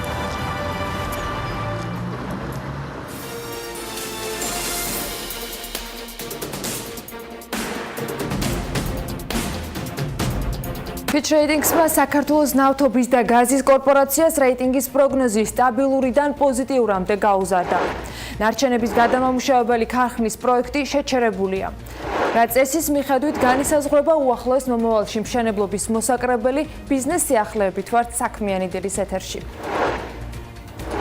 Fitch-მა საქართველოს ნავთობის და გაზის კორპორაციას რეიტინგის პროგნოზი სტაბილურიდან პოზიტიურამდე გაუზარდა, რეიტინგი კი BB- დონეზე დაუდასტურა. სააგენტო მიიჩნევს, რომ საჭიროების შემთხვევაში კორპორაციას მთავრობის მხარდაჭერა გარანტირებული აქვს. საქართველოს ენერგო ბაზარზე ერთ-ერთ ძირითად მოთამაშედ არის ის დაფიქსირებული და უზრუნველყოფს ქვეყნის გაზმომარაგებას და მის სატრანზიტო ფუნქციას. Fitch-ის ინფორმაციით გაუმჯობესებულია კომპანიის 2017 წლის მაჩვენებლები. ამონაგები ჭრილში არის 6%-მდე გაზრდილი, 672 ლარს მიაღწია, ამასთან საოპერაციო შემოსავალი 159 მილიონიდან 322 მილიონამდეა გაზრდილი. ნარჩენების გადამამუშავებელი ქარხნის პროექტი შეჩერებულია. თბილისის მერიასა და ნარჩენების გადამამუშავებელი ქარხნის პროექტის განმახორციელებელ კომპანია კადევე ჯორჯიას შორის კონტრაქტი ძალაში გასული წლის ოქტომბრიდან უნდა შესულიყო. თუმცა კონტრაქტში შესწორებები უნდა შევიდეს, რასაც კომპანია უკვე 5 თვეა ელოდება. კადევე ჯორჯიას ხელმძღვანელი ამბობს, რომ კონტრაქტის ამოქმედებამდე ხელშეკრულებაში ნარჩენების მართვის სტრატეგია უნდა გაითვალისწინონ. ვაჟა სამადბეგიშვილის თქმით, შესაბამისი დანადგარების შესაძლებლად მათ უკვე გაფორმებული აქვთ ხელშეკრულებები კონტრაქტორებთან. გადარიცხულია თანხები, თუმცა მერიის მხრიდან დროული გადაწყვეტილების მიუღებლობის გამო ვადები 9-ჯერ შეცვალეს.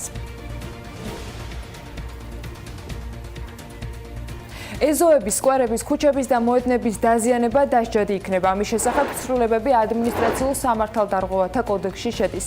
კერძოდ, ცვლილებების თანახმად სამშენებლო ან სარემონტო სამუშაოების წარმოებისას თბილისის ტერიტორიაზე ეზოების, სკვერების, ქუჩების და მოედნების თვითნებური დაზიანება სამშენებლო მასალებით მათი ჩახერგვა, გადათხრის ადგილების პირვანდელ მდგომარეობაში მოყვანის გარეშე მიტოვება ფიზიკური პირის შემთხვევაში 500 ლარით, 500 ლარის ნაცვლად 1000 ლარით ჯარიმას გამოიწვევს. იურიდიული პირის შემთხვევაში კი ჯარიმა 2000 ლარის ნაცვლად 3000 ლარი იქნება. ეგრეთ წოდებული ბოლო საცხოვრისის შესახებ საკანონმდებლო ინიციატივასთან დაკავშირებით სიფრთხილეა საჭირო. ასეთია საქართველოს ბანკის აღმასრულებელი დირექტორის პასუხი პატრიოტთა ალიანსის კანონპროექტზე, რომლის მიხედვითაც თუ აღმასრულებელი დაადგენს, რომ საცხოვრებელი სახლი წარმოადგენს მოვალის და მისი ოჯახის წევრების ბოლო საცხოვრებელ სახლს, ის ვალდებული იქნება შეაჩეროს საახსრულებელ საქმის წარმოება 3 წლით. როგორც კიკნაველიძე აღნიშნავს, კანონპროექტის კარგი გააზრება სჭირდება იმისთვის, რომ იპოთეკური სესხის ბაზარი ჯამში არ დაზიანდეს. ეს Golden Tiger Security არის ყველაზე დიდი მოთამაშე ფასიანი ქაღალდების ბაზარზე და Golden Tiger-ი რომ არ ყოფილიყო და საქართველოს ბანკს ეს მიმართულება პრიორიტეტად რო არ მიაჩნდეს, შეიძლება ფასიანი ქაღალდების ბაზარი დღეს საერთოდ არ არსებობდეს. რაც შეეხება დომინანტურ პოზიციას, მე ვფიქრობ, რომ ჩვენ მზად ვართ, მე ვიცი, ჩვენი კონკურენტი ბანკის ძლიერი კონკურენტი ბანკის პოზიციაც, რომ ჩვენ მზად ვართ თანამშრომლობისთვის ნებისმიერი ახალი მოთამაშეს, ეს იქნება საქართველოს ფარგლებში თუ უცხოური კომპანია, რომელიც დაეხმარება ქვეყნის ფასიანი ქაღალდების ბაზრის განვითარებას. კახა კიკნაველიძე ასევე პასუხობს კითხვას, საჭიროა თუ არა საბანკო ჰოლდინგებისათვის რეგულაციების გამკაცრება. ამ კუთხით მათ სადაზღვევო კომპანიების ფლობაც უნდა აეკრძალოს თუ არა. სადაზღვევო კომპანიების მოგებამ გასულ წელს სულ 20 მილიონი შეადგინა. აქედან 16 მილიონი კომპანია ალდაგზე მოდიოდა. აქედან გამომდინარე, სადაზღვევო კომპანიების ნაწილი მიიჩნევს, რომ კონკრეტული კომპანიების დომინირებას ბაზარზე სწორედ ის განაპირობებს, რომ მათ უკან ბანკები დგანან, ამიტომ ახალი რეგულაციების შემოღებას ითხოვენ. ნახოთ, რას პასუხობს საქართველოს ბანკის აღმასრულებელი დირექტორი. ვფიქრობ, რომ ალდაგი არის ძალიან ძლიერი კომპანია, რომელიც დამოუკიდებლად აბსოლუტურად კარგად ფუნქციონირებს და მე მგონი ამ სურათს დავინახავთ გაყოფის მერე, რომ ალდაგის პოზიცია სადაზღვევო სექტორში, მე ვფიქრობ, რომ მნიშვნელოვნად არ შეიძლება და ის დარჩება ძალიან ძლიერი მოთამაშე. უახლოეს მომავალში მშენებლობის მოსაკრებელი არა დაკავებული მიწის ფართის, არამედ შენობის საერთო ფართის მიხედვით დაითვლება. ცვლილება ადგილობრივი მოსაკრებლის შესახებ კანონში შედის. ამ ცვლილების პაკეტი პარლამენტს თბილისის მერის არქიტექტურის სამსახურმა გადაუგზავნა. ამ სამსახურის უფროსმა BMG-თან განაცხადა, რომ აქამდე 1 კვადრატულ მეტრზე დაწესებული 1 ლარის მოსაკრებლის ნაცვლად დაწესდება ღირებულების ზედაჭერი 4 ლარი. თითოეული მუნიციპალიტეტი კი კონკრეტულ განაკვეთს თავად განსაზღვრავს. იმის მიხედვით, თუ რა დანახარჯები აქვს ადმინისტრირების პროცესში.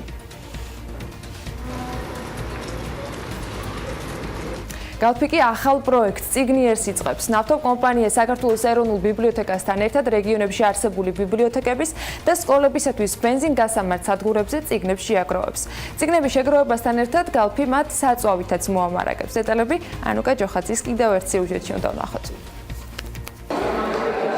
ყოველი ნორმალური წიგნის წაკითხვის შემდეგ ხდები ოდნავ უკეთესი ვიდრე ხარ და უფრო ჭკვიანი ვიდრე იყავი. გალფი საქართველოს ეროვნულ ბიბლიოთეკასთან ერთად ახალ პროექტს წიგნიერს იწყებს, რომლის ფარგლებშიც გალფის ბენზინ-გასამართ სადგურებზე რეგიონის ბიბლიოთეკებისა და სკოლებისთვის წიგნები შეგროვდება. სკოლებს გალფი საწვავითაც მოამარაგებს, რადგან მრავალ სასწავლებელში მოსწავლეები და პედაგოგები ტრანსპორტირების პრობლემის წინაშე დგანან. დღევანდელი მემორანდუმი ითვალისწინებს ყველა სოფლისთვის და ისეთი რეგიონებისთვისაც, სადაც არის ბიბლიოთეკაში წიგნების ნაკლებობა, წიგნების მიწოდებას, ამას ჩვენ გამახორციელებთ ჩვენი ქსელის მეშვეობით, ეროვნულ ბიბლიოთეკასთან კოორდინირებით, ასევე ჩვენ გეგმავთ, რომ გავაკეთოთ ვებ პლატფორმა, სადაც მივიღებთ წერილებს, ისეთი სოფლებიდან, რომლებსაც დღესდღეობით საშუალება აქვს წართმეული ტრანსპორტირება მოახდინონ მასწავლებლების და ბავშვების, რომლებსაც სკოლაში მისვლა სურთ. ასე რომ ჩვენ მივიღებთ ამ მოთხოვნებს და ძალიან ვეცდებით, რომ შეძლებს დაგვარად დავაკმაყოფილოთ მათი მოთხოვნა. წიგნები პირველად წალკის რაიონის ბიბლიოთეკებისთვის შეგროვდება. საქართველოს ეროვნული ბიბლიოთეკა კი გალფის დახმარებით მათ დანიშნულების ადგილზე მიტანას ყოველთვიურად უზრუნველყოფს. აქციაში ჩართული ორივე მხარისთვის ეს აქტივობა განსაკუთრებული მნიშვნელობისაა. ჩვენ ყველგან მივალთ, ბუნებრივია გვაქვს გარკვეული პრიორიტეტები, მაგრამ რეალურად გვაქვს ამავდროულად ძალიან ამბიციური გეგმა, რომ მოვიაროთ ყველა სოფელი, სადაც არის სკოლა და სადაც არის საშუალება იმისა, რომ პატარა ბიბლიოთეკა მოვაწყოთ. ქალაქ თბილისის მერია უერთდება არაჩვეულებრივ ინიციატივას, რომელსაც ქვია წიგნიერი მომავლისთვის. მე დღეს მოვიტანე ზაქარია ფალიაშვილის სრულად უნიკალური გამოცემა, რომელსაც გავაგზავნე ჩვენ ერთ-ერთ რეგიონში. ზოგადად მოგეხსენებათ, რომ რეგიონებში ცოტა მძიმე მდგომარეობაა ახალი გამოცემების კუთხით, ზოგადად წიგნების კუთხით, ამიტომ ქალაქ თბილისის მერია მაქსიმალურად ეცდება, რომ გიორგი კეკელიძის ამ ძალიან დასაფასებელ ინიციატივას მხარში გვერდში ამოუდგეს. საგანგებოდ წიგნიერისთვის გალფმა ონლაინ პლატფორმაზე მუშაობაც დაიწყო, რაც მაღალმთიან რეგიონებში მაცხოვრებელ მოსწავლეებსა და მათ მასწავლებლებს საშუალებას მისცემს მარტივად მოითხოვონ საწვავი. მოთხოვნის საფუძველზე კი ნავთობ კომპანია მათ საწვავით მოამარაგებს. თბილისის მერმა კახა კალაძემ არჩევნებამდე დადო პირობა, რომ დედაქალაქში არსებულ სკვერებსა თუ პარკებში რეაბილიტაცია ჩატარდებოდა. თბილისში არსებული მძიმე ეკოლოგიური მდგომარეობის გათვალისწინებით მთავარ პრიორიტეტებში იყო ახალი სარეკრეაციო ზონების გაჩენაც. თათია ჩაფიჩაძე დაინტერესდა, რა გაკეთდა ამ დროის განმავლობაში და რამდენი პარკის მოწყობა იგეგმება მიმდინარე წელს. სწორედ ის გვერდება ახლა თემის დეტალებით სტუმართან ერთად. თათია, დილა მშვიდობის მერის თემას არ ვუშვებით და ვაგრძელებთ საინტერესო ამბებს. დილა მშვიდობისა, კიდევ ერთხელ დიახ, როგორც უკვე ახსენე, კახი კალაძე მერად გახდომამდე განაცხადა, რომ თბილისში არსებული 1400 სკვერის რეაბილიტაცია მოხდებოდა, რადგანაც მათ უმრავლესობაში მწვანე საფარი საერთოდ არ არსებობდა. ასევე მან პირობა დადო, რომ 12-ვე პარკს რეაბილიტაცია ჩაუტარდებოდა. სწორედ ამ თემით ვაგრძელებთ თბილისის მერიის გარემოს დაცვის საქალაქო სამსახურის წარმომადგენელთან გიგა გიგაშვილთან საუბარს. მოგესალმებით კიდევ ერთხელ, მადლობა რომ მასმინძლობთ საქმიანი დილის დღევანდელ ეთერში. ვიდრე უშუალოდ კითხვით გადმოვალ თქვენთან, მინდა რომ მაყურებელს შევთავაზო ინფორმაცია, მიუხედავად იმისა, რომ ინვენტარიზაცია დიდი ხანი არ მომხდარა, არსებული მონაცემებით თბილისში სულ 1200-მდე პარკი, სკვერი და ბაღია, მათ შორის უმრავლესობა 1000-მდე 998 არის გამგეობების მოვლა-პატრონობის ქვეშ, 114-ია მხოლოდ თბილისის მერიის მოვლა-პატრონობის ქვეშ და 11 პარკს მოვლა-პატრონობას უწევს თბილსერვის ჯგუფი. პირველ რიგში რომ დავიწყოთ ისევ იმ საკითხიდან, რაზეც მერი საუბრობდა, რამდენის რეაბილიტაცია მოხერხდა 6 თვის თავზე და თუ იგეგმება ახალი პარკების და სკვერების მოწყობა თბილისში. მოგესალმებით, მე ვესალმებით თქვენს მაყურებელს, მადლობას გადაგიხდით მოწვევისათვის. რაც შეეხება დანაპირებს, არსებული სკვერებისა და პარკების რეაბილიტაციას, წელს დაგეგმილია 3 დიდი პარკის რეაბილიტაცია. ეს არის, როგორც ბატონმა მერმა აღნიშნა, გლდანში 2 ჰექტარამდე არსებული პარკის სრული რეაბილიტაცია, რომლის პროექტი უკვე არსებობს და კონკრეტული დეტალების დაზუსტება მიმდინარეობს ამ ეტაპისთვის. ასევე წურწუმიას მიმდებარედ არსებული სკვერი, რომელიც იქნება საერთაშორისო სამშვიდობო მისიებში დაღუპული ქართველი გმირების სახელობის და გოძიაშვილის სკვერი, რომელიც ასევე საკმაოდ დიდი მოცულობის არის. ამ სამი მიმართულებით დაიხარჯება დაახლოებით 4 მილიონი ლარი, თუმცა ამასთან ერთად გარემოს დაცვის საქალაქო სამსახურის ბიუჯეტით გათვალისწინებულია არსებული გამწვანებული ტერიტორიების რეაბილიტაცია, მათ შორის შუაგამყოფი ზოლების, თარგების და ასე შემდეგ, რომელიც საერთო ჯამში შეადგენს 80,000 კვადრატულ მეტრს და ეს იქნება უპრეცედენტო შემთხვევა, ვინაიდან ყოველწლიურად დაახლოებით საშუალო მაჩვენებელი იყო 20,000-დან 30,000 კვადრატულ მეტრამდე, რომლის გამწვანებაც ხორციელდებოდა. შესაბამისად, ეს ყველა პროექტი დაგეგმილია, ბიუჯეტში გაწერილია და მიმდინარე წელს 2018-ში უნდა მოხდეს ამის გაკეთება, რაც ციფრებიც თქვენ ახსენეთ. გრძელვადიან წლებზე. დიახ, ეს არის წლევანდელი ბიუჯეტით გათვალისწინებული.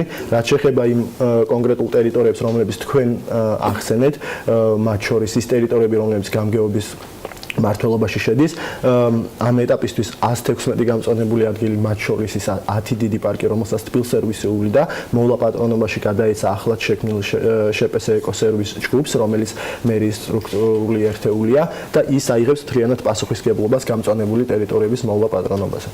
ჯამურად რამდენია ბიუჯეტში 2018 წელს გამოყოფილი რეაბილიტაციისთვის და პარკების მოწყობისთვის? მთლიანად საქალაქო სამსახურის ბიუჯეტი შეადგენს 23 მილიონ ლარს, საიდანაც როგორც გითხარით 5,150,000 გათვალისწინებულია შუაგამყოფი ზოლებისა და თარგების მოწყობისათვის და გამწვანებისათვის, დაახლოებით 4 მილიონ ლარამდე გათვალისწინებული არის უშუალოდ პარკებისა და სკვერების მოწყობისათვის, ასევე დაგეგმილია უმრავი ღონისძიება, მათ შორის ურბანულ გარემოში, ქალაქის ცენტრალურ ქუჩებში, იმ ხეების ჩანაცვლება, რომელიც სანიტარული ჭრების ფარგლებში იქნა მოჭრილი დედაქალაქში. შესაბამისად, ძალიან ბევრი პროექტი არის დაგეგმილი, რომლის განხორციელებასაც წელს ვაპირებთ. ყველა ეს პროექტი, რომელზეც ჩამოვთვალე, მუშაობა დაწყებულია. ნაწილზე ჩვენ უკვე გვაქვს კონკრეტული პროექტები და უკვე ვიწყებთ ტექნიკური სამუშაოების შესრულებას, ხოლო ნაწილი პროექტებისა პროექტირების ეტაპზეა. კი ბატონო.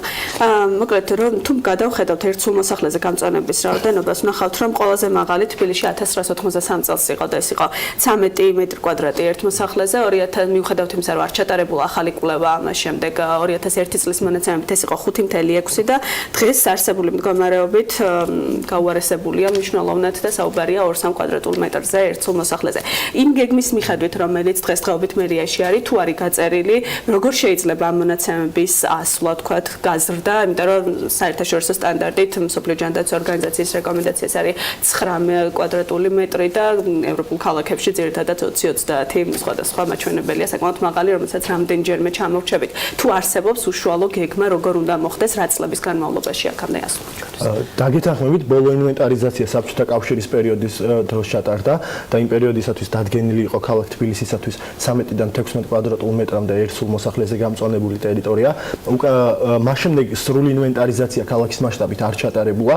შესაბამისად, ჩვენ არ გვაქვს ზუსტი მონაცემი, თუმცა დაახლოებით 2015-16 წლების IBRD-ის კვლევის შედეგად თბილისში დღეის მონაცემებით 5.6 კვადრატული მეტრია ერთ სულ მოსახლეზე და ამ დაგეგმილი ღონისძიებით, ასევე გრძელვადიანი გეგმით, რომელიც გააჩნია გარემოს დაცვის საქალაქო სამსახურს, ჩვენ ვცდილობთ, რომ მაქსიმალურად დაუახლოვდეთ 4 წლის განმავლობაში, მათ შორის ჯანდაცვის მსოფლიო ორგანიზაციის ინდექსს და ევროპულ ინდექსს. რა თქმა უნდა, წარმოუდგენელია 4 წლის განმავლობაში ისეთი მწვანე ქალაქების ინდექსის გათანაბრება, როგორიც არის მაგალითად ლონდონი, სტოკჰოლმი, თუმცა ჩვენ ვცდილობთ, რომ მაქსიმალურად მივახლოვდეთ იმ ინდექსს, რომელიც დადგენილია ჯანდაცვის მსოფლიო ორგანიზაციის მიერ.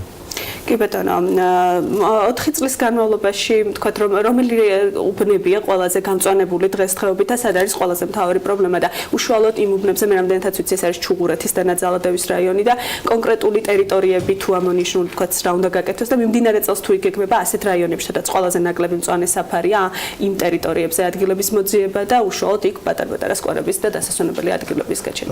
როგორც აღნიშნეთ, ჩუღურეთი და ნაძალადევი არის ერთ-ერთი პრობლემური ადგილი თბილისში, სადაც შეინიშნება ნაკლებობა გამწვანებული ტერიტორიების.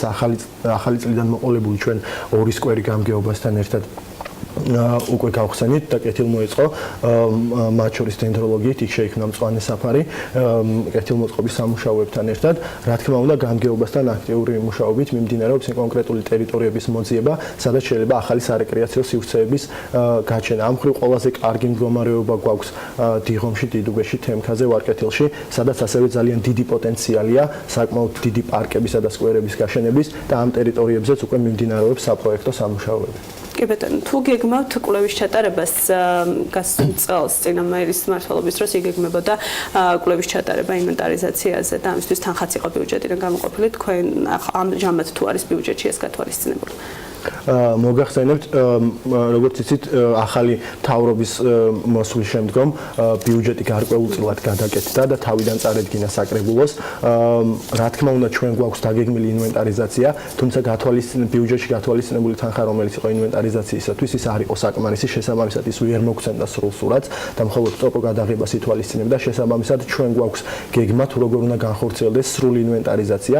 ამასთან დაკავშირებით GIZ-თან გერმანიის მთავრობასთან თანამშრომლობით ჩვენ უკვე ვიწყებთ ტყის მასივების ინვენტარიზაციას, რომელზეც უკვე შედგენილია ტექნიკური დოკუმენტაცია და ჩვენ აქტიური თანამშრომლობა გვაქვს გერმანელ წარმომადგენლებთან და წლის განმავლობაში უკვე განხორციელდება სატყეო მასივების ინვენტარიზაცია და ამის პარალელურად ჩვენი ადამიანური რესურსის ფარგლებში ვიწყებთ უკვე ურბანულ სივრცეში არსებული გამწვანებული ტერიტორიების ინვენტარიზაციას, რომელიც გაგრძელდება მომავალ წელს და მომავალი წლის ბიუჯეტში უკვე სრულად იქნება გათვალისწინებული ის ყველა აუცილებელი ხარჯი, რომელიც საჭირო იქნება ინვენტარიზაციისათვის. კი ბატონო, და ასევე ბოლოს მინდა ვკითხოთ, არსებული მწვანე საფარიდან ძალიან ბევრი საუბრობენ ექსპერტები იმაზე, რომ ძალიან ბევრი ხედავადებულია, ძალიან დიდი პრობლემები არსებობს ამ კუთხით დედაქალაქში და ის საჭიროებს კონკრეტულ მოვლა-პატრონობას, თუ არის დაგეგმილი, თუ არის ბიუჯეტში ამმერთულებით ჩადებული თანხები, რომ არსებული მწვანე საფარის შენარჩუნება მოხერხდეს და ის არ იქნას განადგურებული.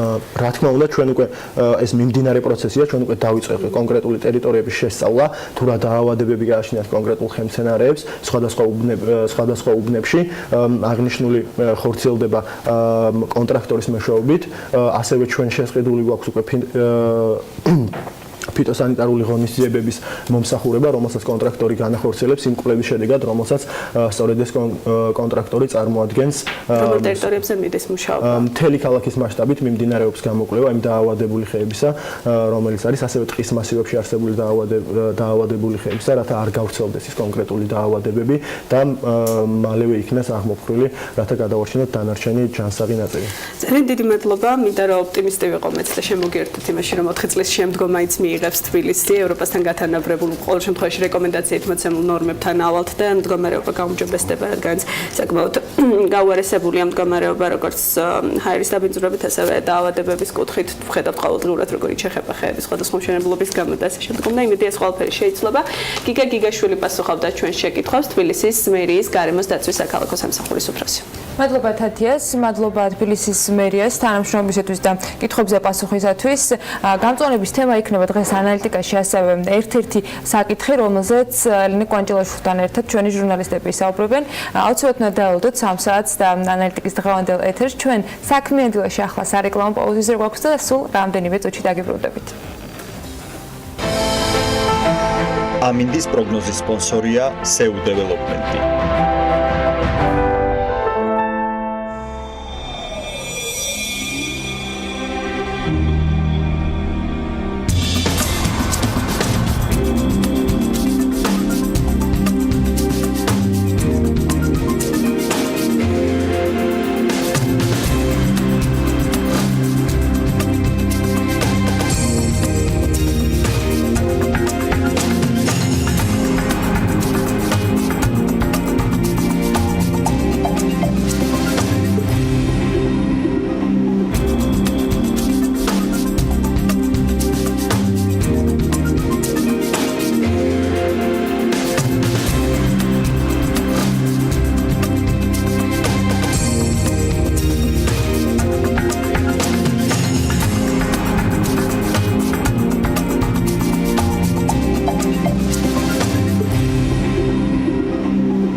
ამინდის პროგნოზის სპონსორია SEU დეველოპმენტი.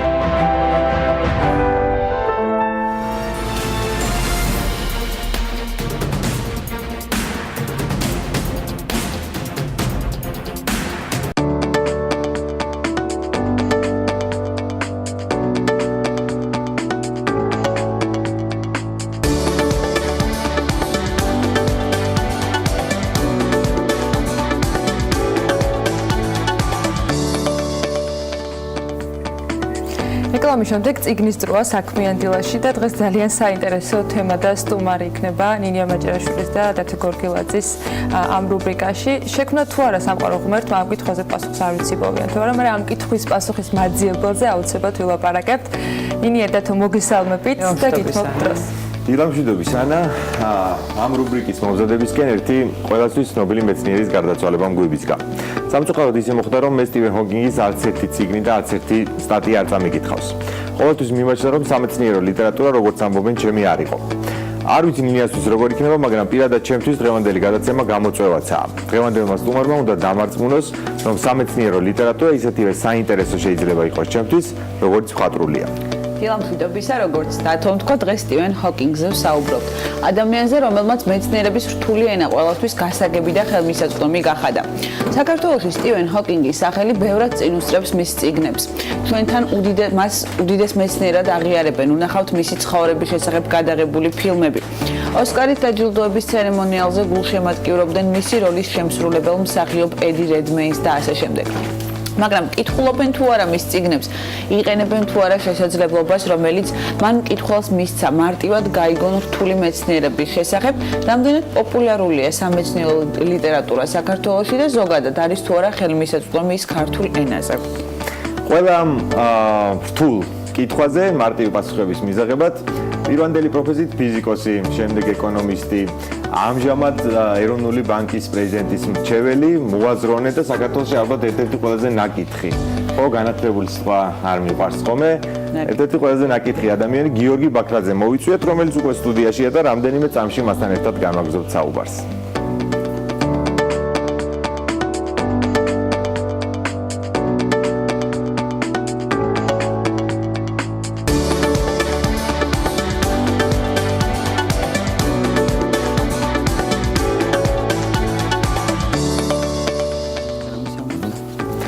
დილამშვიდობის, დიდი მადლობა. დილამშვიდობის, მადლობა თქვენ. როგვეწიე, ესე ადრიანად.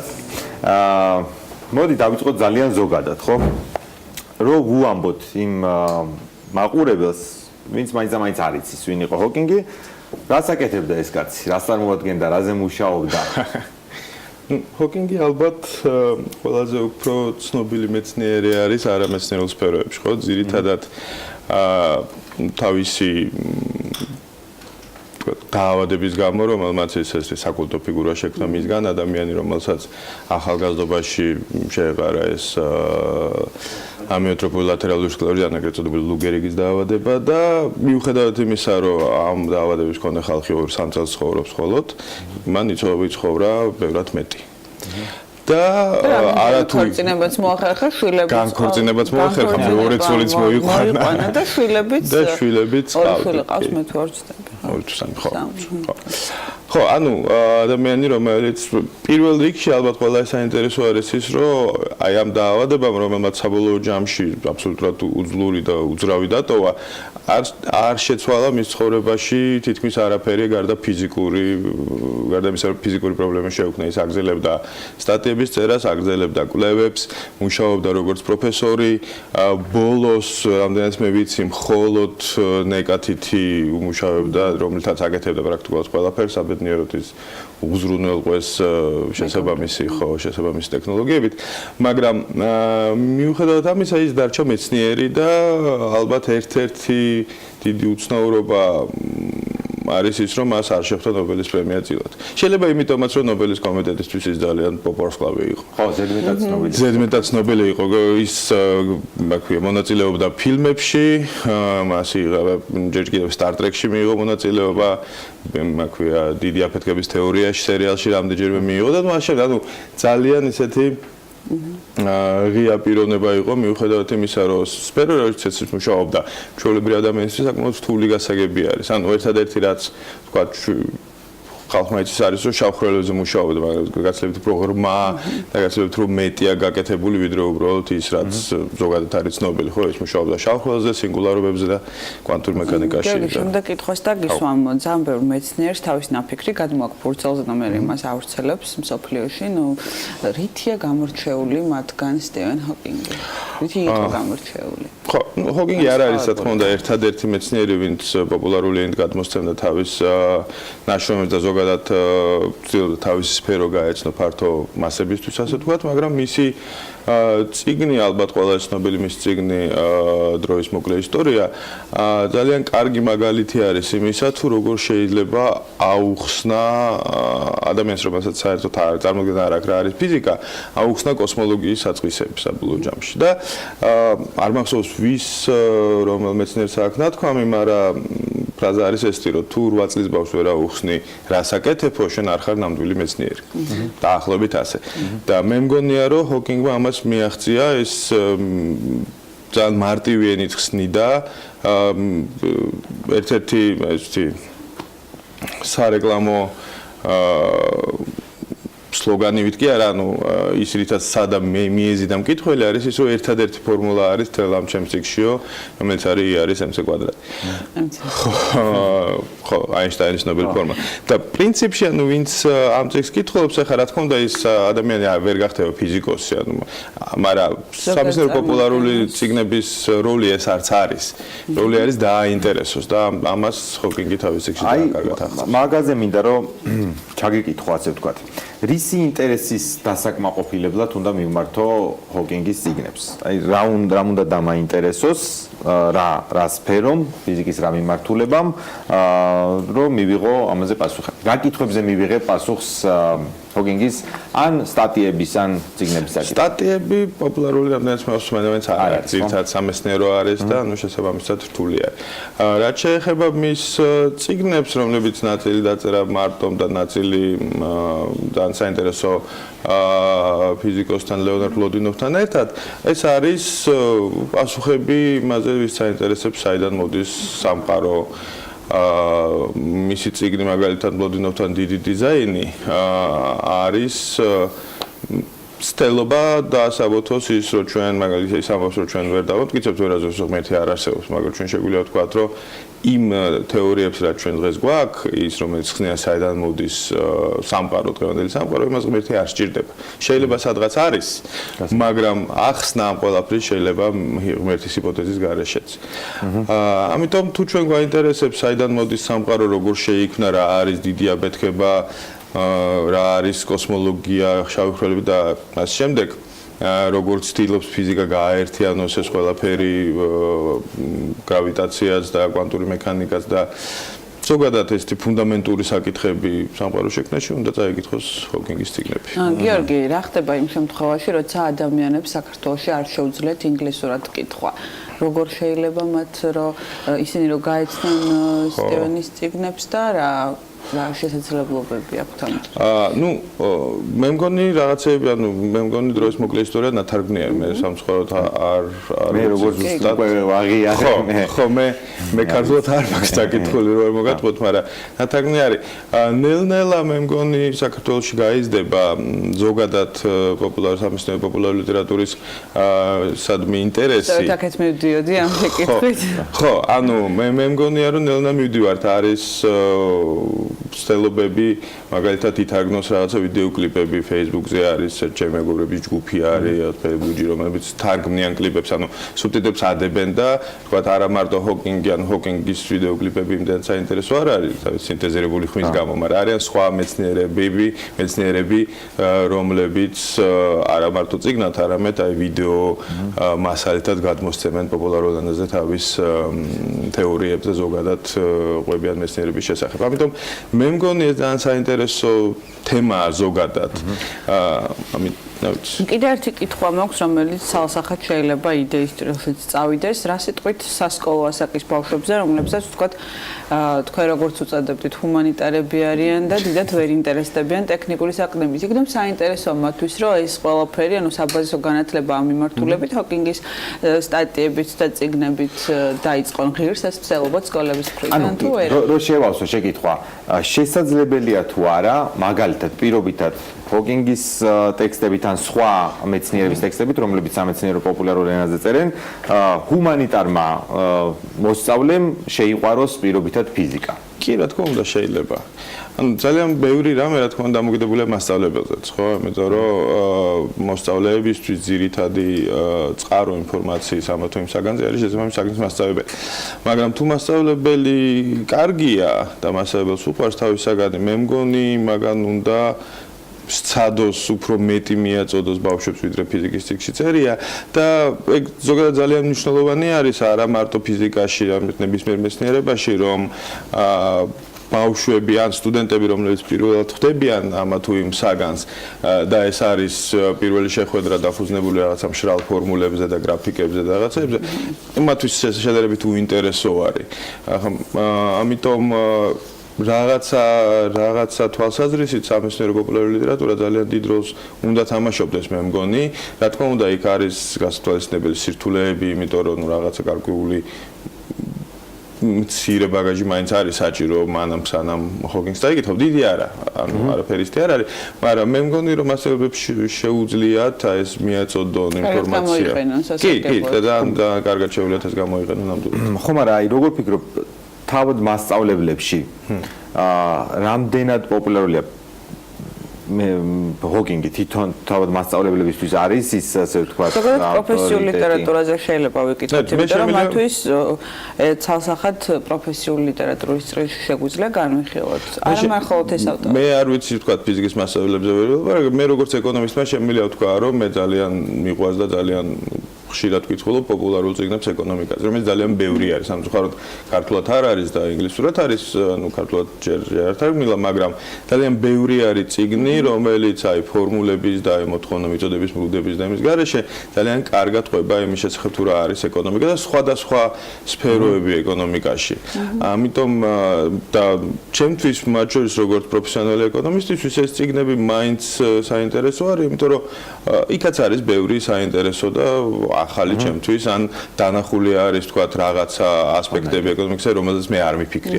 ამიტომ მე დარწმუნებული ვარ, რომ ანალოგიურად ფიზიკის მასწავლებლებისთვის ან ფიზიკის ლექტორებისთვის სამეცნიერო პოპულარული წიგნები და ჰოკინგის წიგნებიც იმავე როლს შეასრულებენ, იმიტომ რომ ჰოკინგი მაინც ჰოკინგია და რადგანაც შანსი მოგვეცა, მოდი უნდა გამოვიყენოთ ეს შანსი. კიდევ რომელ ავტორებს ურჩევდი აყურებელს გარდა ჰოკინგისა, რომლებიც ესე ძალიან მარტივიანით ახსნიან ისეთ რაღაცებს, რაც ერთ შეხედვით რთულად გვეჩვენება. ნუ ეს ლეონარდ ლოდინოვის წიგნები არის ძალიან საინტერესო, რომელიც თვითონ ცალკე დაწერა და ბევრ სფეროს ეხება, არა მხოლოდ ფიზიკას. არის ძალიან საინტერესო ავტორი სემ კინი, რომელიც კიდევ უფრო ფართო სფეროების პოპულარიზაციას ახდენა, მაგას აღწინები ქიმიაზე, გენეტიკაზე, ანუ ბევრად უფრო ისა. ძალიან ბევრი არის კარგი წიგნი ეკონომიკაზე, მაინც ეკონომიკისკენ მივიწევ მაინც. კი. მაგრამ ანუ ბევრი არის სინამდვილეში მართლა არის იენ სტუარტი, რომელიც მათემატიკაზე წერს ძალიან საინტერესოდ, მათ შორის აი რამდენიმე წლის წინ თუ გახსოვს გრიგორი პერელმანი იყო ეს უცნაური მათემატიკოსი, რომელმაც მიიღო პრიზი და მერკავშვილმა არ იცოდა რა არის ეს პუანკარის ჰიპოთეზა და შემდეგ ამაზე აქ წიგნები, ანუ ძალიან მარტივი ენით ხსნის სტუარტი აი მათემატიკის აუხსნელ პრობლემებს, ზოგადად მათემატიკის ისტორიაზე და შემდეგ ბევრი არის, ძალიან ბევრი არის კარგი წიგნი. სად ეძებოს ეს რესურსი მკითხველმა? ალბათ ინტერნეტში. ანუ ინტერნეტში თავისთავად. ინტერნეტში რამდენადაც ხვდები ეს ქართულად თარგმნილი არ უნდა იყოს. სამწუხაროდ არ არის და მე იმედი მაქვს, რომ ჩვენი გამომცემლობები დაინტერესდებიან ამითი და პრინციპში შეიძლება ანუ სადაც ჰოკინგი ითარგმნა შეიძლება ვთქვათ მუშაობა აი ამ თემატიკაზე და შერჩევა იმ წიგნების რაც შესაძლოა საინტერესო იყოს, მაგრამ ამ ეტაპზე ინტერნეტში წიგნების ყიდვა შეიძლება Amazon-ზე ცოტა გამხელიძებს და უფასოდ ცოტა გამხელიძებს და კი ეგეთ შეიძლება, თუმცა მე არ ვიტყვი სად და ზოგადად ნეცი ინტერნეტი ძალიან კარგი წყაროა საბადოა. და გიორგი ბოლო კითხვას დაგისვამ, ყველას ძალიან გული დაგვსვლა სტივენის გარდაცვალების გამო ქართულმა Facebook სამყარომ გამოიგლოვა. ღირსეულად ეს ადამიანი და თქვენ როგორ ფიქრობთ, ის რომ დღეს სოციალი ყოფილიყო კიდე სადამდე მივიდოდა, ნუ რა იქნებოდა მისი ყველაზე დიდი აღმოჩენა, რას ელოდით თქვენ პირადად მისგან და რა გეგონათ რომ მოსალოდნელი? ხო, ეგ ცოტა რთული არის. მე მის სამეცნიერო მიღწევებს თავი დავანებოთ, ყველაზე ისეთი წმინდა გრაალი ნებისმიერი ფიზიკოსთვის, რომელიც ამ სფეროში მუშაობს, არის გაერთიანებული თეორია, ყველაფრის თეორია. და კარგი იქნებოდა, რომ ჰოკინგს მიეღწია, თუმცა თვითონაც ამ სფეროში შეიძლება ეს თეორია არც არსებობს. შეიძლება ჩვენ არ გვაქვს საერთო თეორია, რომელიც ხსნის ყველაფერს ატომებიდან პლანეტებამდე და პარხოლებამდე. მაგრამ ერთი რაც მე ძალიან მინდოდა და რაც სამწუხაროდ სტივენს რაშიც არ გაუმართლა, არის ის რომ მას უნდოდა გზავრობა კოსმოსური ხომალდით და პირველი იყო იმათ სიაში, ვინც ესე იგი დაიბევა ადგილი ამ კომერციულ ფრენებში და ჯერჯერობით ეს კომერციული ფრენები არ არის. მარსისკენ ზოგადად, ანუ არა მარტო მარსისკენ, არამედ ეს რიჩარდ ბრენსონმა დააპირა თავიდან თუ აქვს კომერციული წინ და პირველი მე მგონი სუსუ პირველი ჰოკინგი ჩაეწერა და ძალიან გულდასაწყვეტია რომ მან ვერ შეძლო. მან იგზნო რა არის უწონება, ის იყო შესაბამის ხომალდში იფრინა და ძალიან ბედნიერი იყო, ხო ფოტოები ყველა მიცის, მაგრამ აი ესეც რო ყოფილიყო, შეიძლება გაცილებით უფრო მეტად შემოვნებოდა ეს ვიდრე ნობელის პრემია, რომელიც ასევე არ მიიღია. ძალიან დიდი მადლობა. საინტერესო ბევრ საინტერესო შეკითხვაზე მივიღეთ პასუხი, დარწმუნებული ვარ რომ მაყურებელმაც. დიდი მადლობა გიორგი ბაქრაძეს ამ განათლებისთვის, კი არა, ამ ცოდნის გაზიარებისთვის. ჩვენ შევხვდებით ერთმანეთს შემდეგ ზიგნის დროში. მადლობა ნინია მაჯავაშვილზე და გორგილაძეს აი ამ ძალიან საინტერესო თემისთვის, რა თქმა უნდა გიორგი ბაქრაძეს საინტერესო საუბრისათვის. წიგნის დროს შემდეგ დრო არის უკვე სარეკლამო პაუზაზე გავიდეთ, დაგიბრუნდებით ძალიან მალე უკვე ნიილ ონგურაშვილთან ერთად და ვისაუბრებთ ელექტრომობილებზე, მისი პარკირების პრობლემებზე დედაქალაქში და არა მხოლოდ.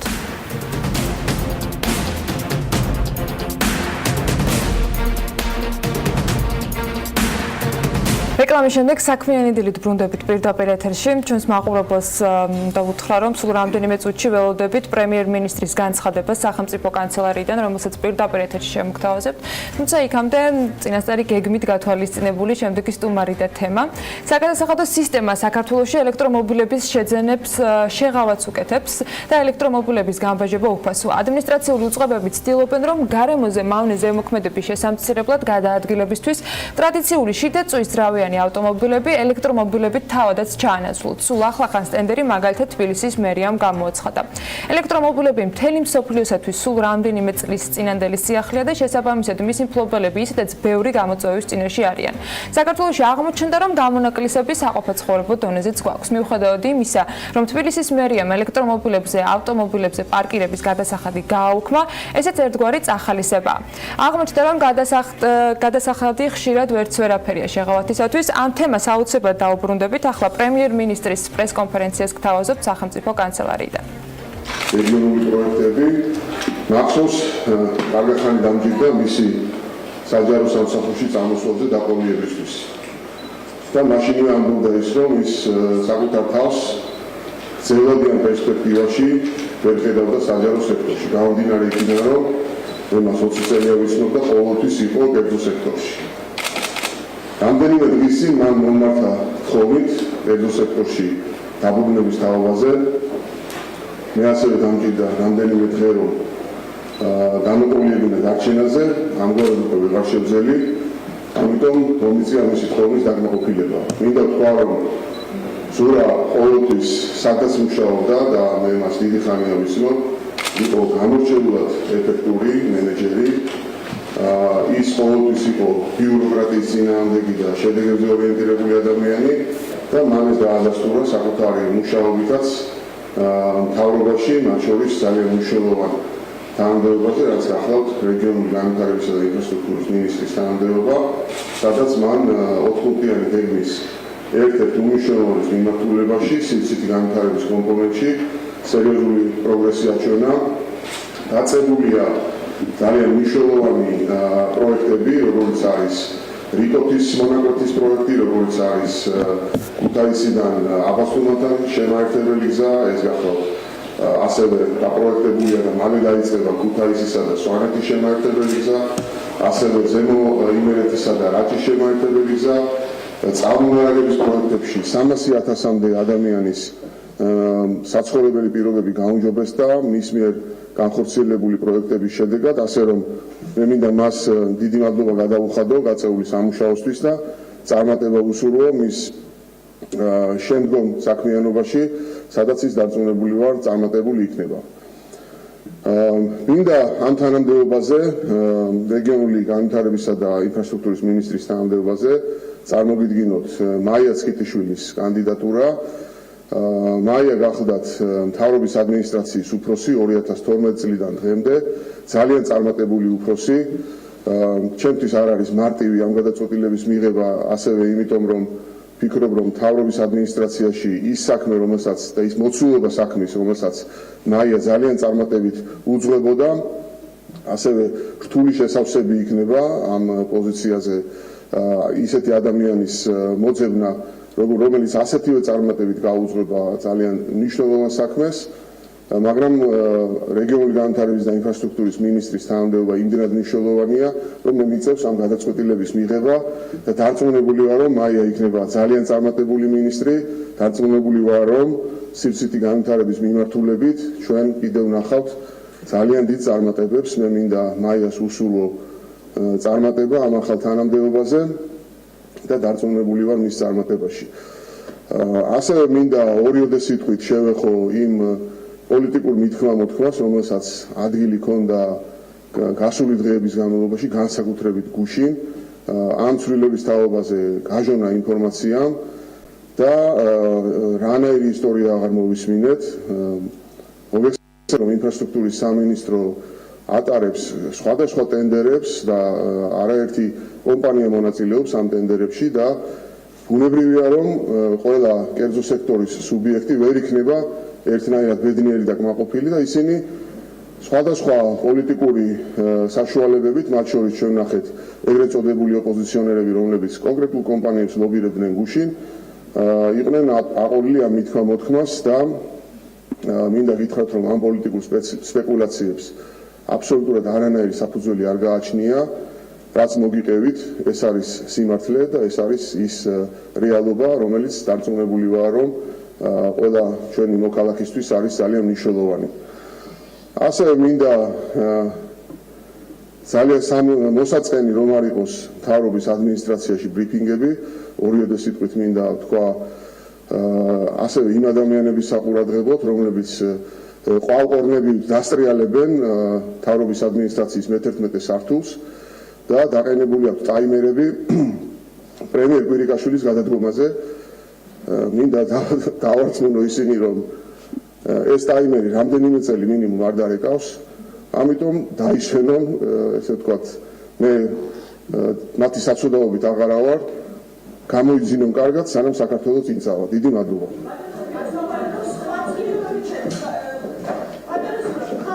ეს იყო პირდაპირი ჩართვა სახელმწიფო კანცელარიიდან პრემიერ-მინისტრმა გიორგი კვირიკაშვილმა განცხადებით, რომელიც მან სულ რამდენიმე წუთის წინ გააკეთა.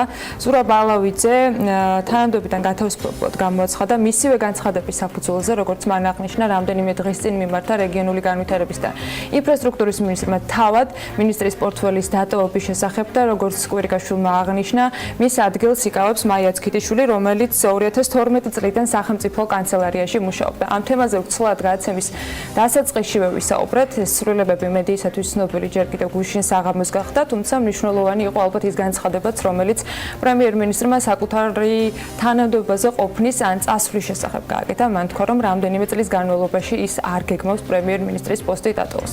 ეს იყო კანცელარიიდან ჩართვა და ინფორმაცია, რომელიც პრემიერ-მინისტრმა გიორგი კვირიკაშვილმა გაგვაცნო. ახლა კი გეგმა, რომელსაც მივყვებოდით საქმიანი დილის მაყურებლისათვის, ძალიან საინტერესო თემატიკა, ელექტრომობილებზე ვსაუბრობთ და სიუჟეტი მინდა შემოგთავაზოთ იმ პრობლემაზე, რომელსაც ელექტრომობილების მფლობელები დედაქალაქში პარკირების მიმართულებით აწყდებიან. ვისაუბრებთ სტუმართან ერთად ამ საკითხზეც, თუმცა იქამდე ნინო ლონგრაშვილის მომზადებული სიუჟეტი ვნახოთ. გიორგი მშვენიერაძემ ელექტრომობილის ყიდვა მას შემდეგ გადაწყვიტა, როცა მისი ფილტვებისთვის და ცხვირისთვის სუნთქვა შეუძლებელი გახდა. ძველი ავტომობილის გაყიდვით ის საკუთარ ბიუჯეტსაც ზოგავს და დაბინძურებულ ჰაერსაც გაწმენდაში ეხმარება. სანამ გაყიდვის გადაწყვეტილებას მიიღებდა, ჯერ ინტერნეტში მოიწია ინფორმაცია. სამწუხაროდ, ეს ყველაფერი ისეთი მარტივი არ აღმოჩნდა, როგორც ელოდა. განსაკუთრებული ყურადღება სახელმწიფოს მხრიდან მხარდამჭერ პროგრამაზე გაამახვილა. ისეთი, როგორც ელექტრომობილების ავტოსადგომია. მაგალითად, ავიღოთ პარკირება, ხო? რაღაც თითქოს და გვაქვს დეკლარირებული, რომ თბილისში პარკირება ელექტროავტომობილების არის უფასო, მაგრამ ისეთი გართულებული პროცედურაა იმისთვის, რომ ამ უფასო პარკირებით ისარგებლო, ფაქტობრივად გირჩევნია, რომ ის 25 ან 50 ლარი 6 თვეში ან წელიწადში გადაიხადო და ისე გააკეთო. წარმოგიდგენთ რაღაც გადაიღოთ მანქანის პასპორტის ასლი, თქვენი პირადობის მოწვევის ასლი, შემდგომ მიხვიდეთ მერიაში, მიიტანოთ ეს განცხადება, შემდგომ მერია გადააგზავნოს საქალაქო სამსახურში, რომელსაც უფლება აქვს დამატებით მოგთხოვოთ დოკუმენტების წარდგენა. შემდგომ ამის განიხილავს და როცა განიხილავს და დაასრულებს ორ დღეში გაცნობებს პასუხს. და აცნობებს თქვათ მომსახურე კომპანიასაც city park-საც. პარკირების საფასურის გადახდისგან გათავისუფლება ეკოლოგიურად სუფთა ავტოტრანსპორტის იმპორტის წასახალისებლად გადადგმული კიდევ ერთი ნაბიჯია. ეს განცხადება თბილისის მერიას ეკუთვნის, რომელიც 2017 წლის 20 იანვრით თარიღდება. დღეს პარკირება უფასოა, თუმცა რთულად მისაღწევი. რიგ პრობლემებზე, რომლებსაც ელექტრომობილების მეპატრონეები აწყდებიან, გიორგი მშვენიერაძემ ჩვენთან ღიად ისაუბრა. მეორე ეს არის ეგრეთ წოდებული ავტოსატენები, რომელიც არის დამტენი აპარატები, რომლებიც 25-მდეა თბილისში დაახლოებით, ისპეისია კომპანია, რომელიც ამას ამონტაჟებს, თუმცა არ არის ქალაქში არც ერთი სწრაფი სატენი, ან დამტენი. ანუ იმისთვის რომ თქვა ავტომობილი გიჯდება, აკუმულატორი და გინდა რომ მალე ისარგებლო, არის შეუძლებელი. ისინი რომლებიც არის ეგრეთ წოდებული შედარებით ხანგრძლივი რომელსაც ჭირდება, აქ კიდე სხვა პრობლემას ვაწყდებით, როგორიც არის მაგალითად პარკინგზე, სადაც ეს ავტოდამტენებია განთავსებული, ხშირად სხვა მანქანები გვხვდება, განსაკუთრებით როცა ესეხება გასართობ ცენტრებს, აღმოჩნდა თბილისის გალერეაში, რომ მიხვიდეთ, ორი ესეთი დამტენი არის განთავსებული, მაგრამ იქ ყოველთვის სხვა არაელექტროავტომობილი აყენია. გარდა ამ პრობლემისა, კიდევ არის ერთი გასათვალისწინებელი პროცედურა. ელექტრომობილის მესაკუთრეებს თუ უნდათ, რომ ქალაქში ისე გადაადგილდნენ, რომ ავტომობილი შუაგზაში არ გაუჩერდეთ, თან უნდა იქონიონ სპეციალური კაბელი, იმისთვის რომ ავტომობილი დადენონ, რადგან თავად აპარატს ეს არ გააჩნია. ამიტომ ბევრად სწორი იქნება იყოს უფასოს ნაცვლად შესაძლებელია ფასიანი სერვისები, იმიტომ სერვისი დღეს უფასოა, აი აგერაც კიდევ ერთი მისამრიფი. იყოს ფასიანი, მაგრამ იყოს კომფორტული მოსახმარად, ვიდრე იყოს უფასო და იყოს უხარისხო. როგორც ხშირად ხდება ხოლმე, ყველაფერი რაც უფასოა არ ვარგ. ესე რომ ამ შემთხვევაში ეს პრობლემა გვიდგას აქაც. თავისუფლად შეიძლება თქვა, რომ უფასო დიდი ალბათობით უხარისხოცაა.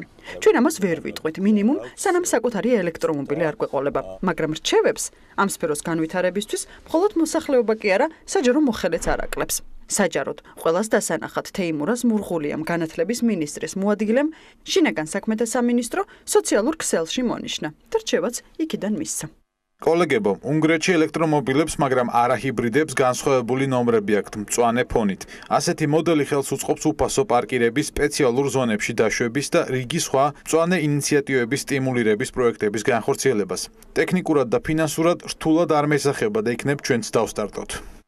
მას შემდეგ, რაც გიორგი მშვენიერაძეს ბოლომდე მოვუსმინეთ და ჩვენც გავერკვიეთ პრობლემაში, რომელსაც ელექტრომობილების მესაკუთრეები ყოველდღიურად აწყდებიან, საინტერესო იყო რა პასუხი ჰქონდა თბილისის მერიის ტრანსპორტის საქალაქო სამსახურს. ამიტომაც საქმიანი დილა პირდაპირ მამუკა მუმლაძესთან მივიდა. სამწუხაროდ ელექტრომობილით ჯერ ვერ. ეს წესი მომავალში მოგეხსენება ჩვენ ვფიქრობთ სისტემა უფრო დაიხვეწოს. ახალი სისტემები დაინერგოს და შესაბამისად უფრო შეიძლება გამარტივდეს, ანუ მოსვლას არ დაჭირდეს მოქალაქეს შემდგომში და აპლიკაციის მეშვეობით მიიღოს ეს უფლება. რაც შეეხება საპარკინგი ადგილებს, შესაბამისად აი ამ კუთხით რა თქმა უნდა იზრუნოს თვითონ პარკირების city park-ის სამსახურმა, რომ თავისუფალი დახვდეს შესაბამისი ადგილი, თუმცა ამ კუთხით მოგეხსენებათ, რომ საერთოდ პრობლემა არის დედაქალაქში, ცოტა სხვა კუთხით არის სამუშაო, რაზეც მიმდინარეობს შესაბამისი კვლევა. ელექტროავტომობილი პირდაპირ პანაცეაა დღევანდელი საგანგაშო ეკოლოგიური პრობლემისთვის. ელექტრომობილი ეკომეგობრული ტრანსპორტია, არავითარი გამონაბოლქვი და ემისია. განსაკუთრებით ეფექტიანია ელექტრომობილი ურბანულ გარემოში. დღევანდელი მეგაპოლისების მწვავე პრობლემა ხომ სწორედ ტრანსპორტის გამონაბოლქვია. გარემოს ეროვნული სააგენტოს მონაცემებით 2018 წლის თებერვლის თვეში საქართველოს 5 უდიდეს ქალაქში ჰაერის დაბინძურება დასაშვებ ნორმაზე საშუალოდ 1.5 ჯერ მეტია. და თბილისში ჰაერის დაბინძურების უდიდესი წილი სწორედ ტრანსპორტის გამონაბოლქვის დამსახურებაა. მოკლედ ამ თემაზე გავაგრძელებთ საუბარს უკვე ნინი ლონგურაშვილთან და მის სტუმართან ერთად ნინი დილამშვიდობის. დილამშვიდობის ანა, მივესალმებით ჩვენ მაყურებელსაც. ჩვენთან ერთად ახლა არის სულხან გვალია, ispace-ის აღმასრულებელი დირექტორი. ispace ეს არის კომპანია, რომელიც ელექტრომობილებისთვის ქალაქის ქუჩებში სატენ აპარატებს ამაგრებს, ესე რომ ვთქვათ.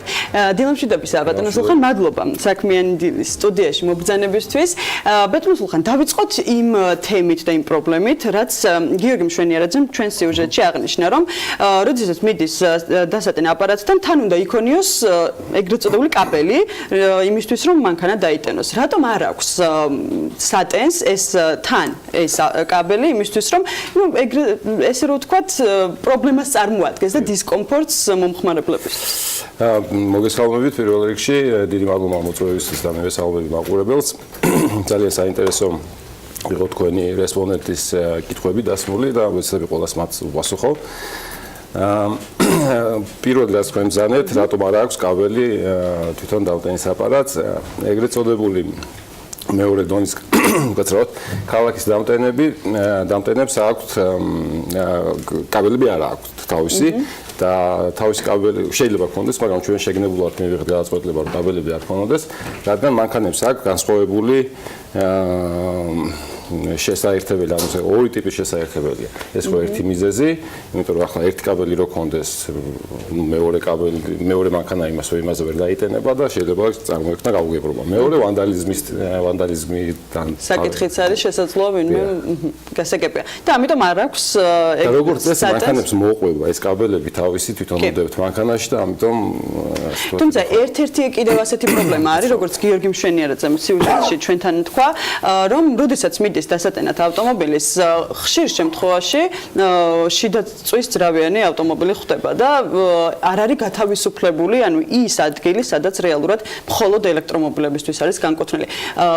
თქვენ თუ გქონდათ რაიმე მოლაპარაკება ან მერიასთან ან თვითონ City Park-თან, რომ ის ადგილი იყოს გათავისუფლებული, ან შესაძლოა ეს ყველაფერი ჯარიმის სახით დაწესდეს და ამან დაარეგულიროს აი ეს. ხო, მაგალითად საუბარი იყო, თუმცა არ შედგა, რომ ეს ასევე გადასულიყო ადმინისტრაციულ სამართალ დაღუპვების ნაწილში, როგორც დაუშვათ არის სხვა ტიპის გასაჩერებელი მონიშნული, ისეთვე შინ არის რო ყოფილიყო ელექტრომანქანისთვის გასაჩერებელი, სამწუხაროდ ესე ჯერჯერობით არ არის გათვალისწინებული.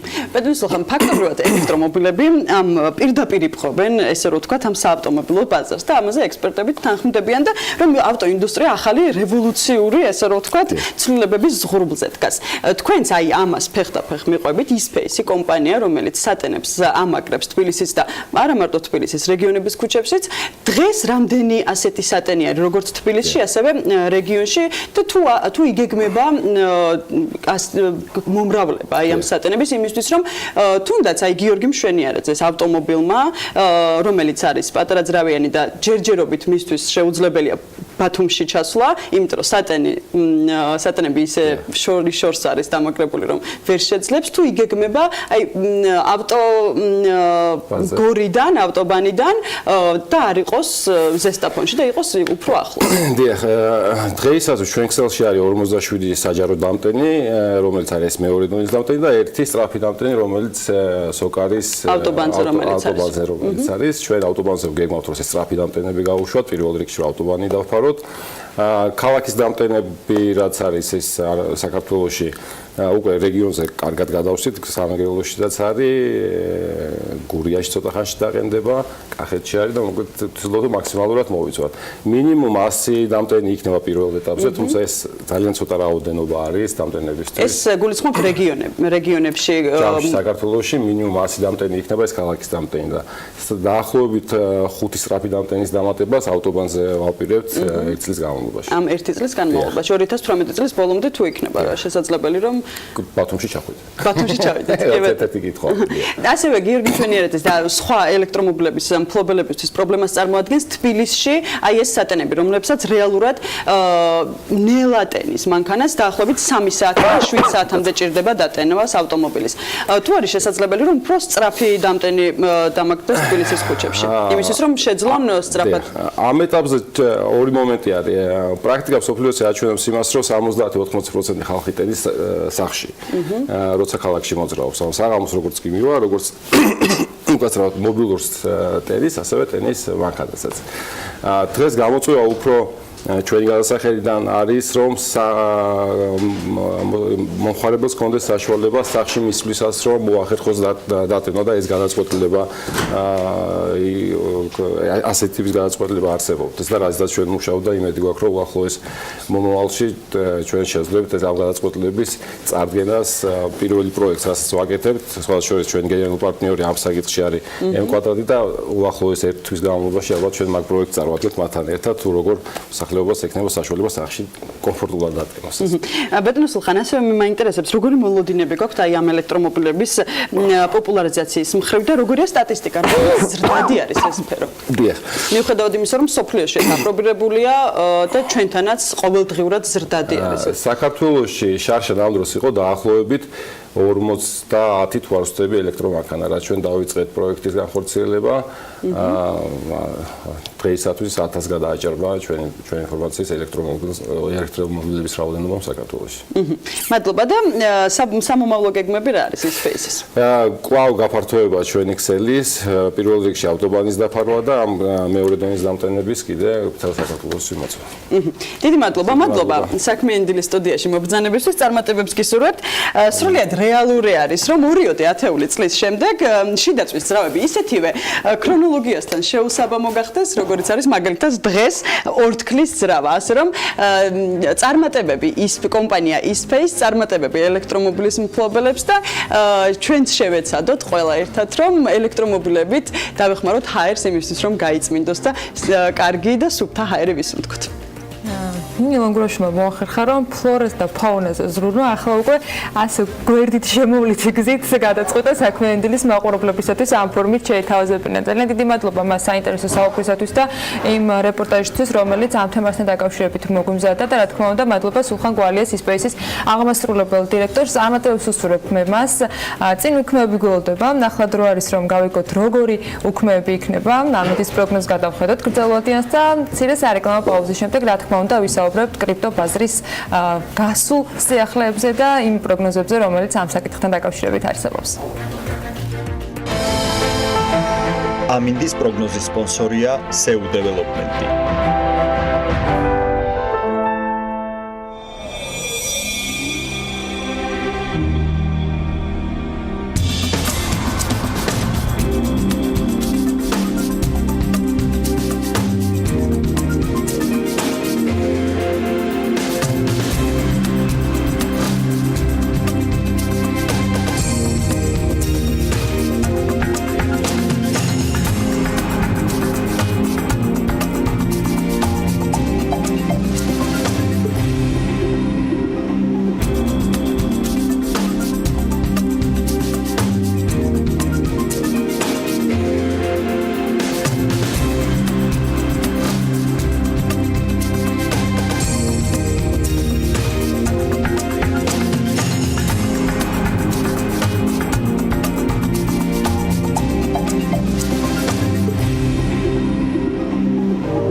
ამინდის პროგნოზის სპონსორია SEU Development.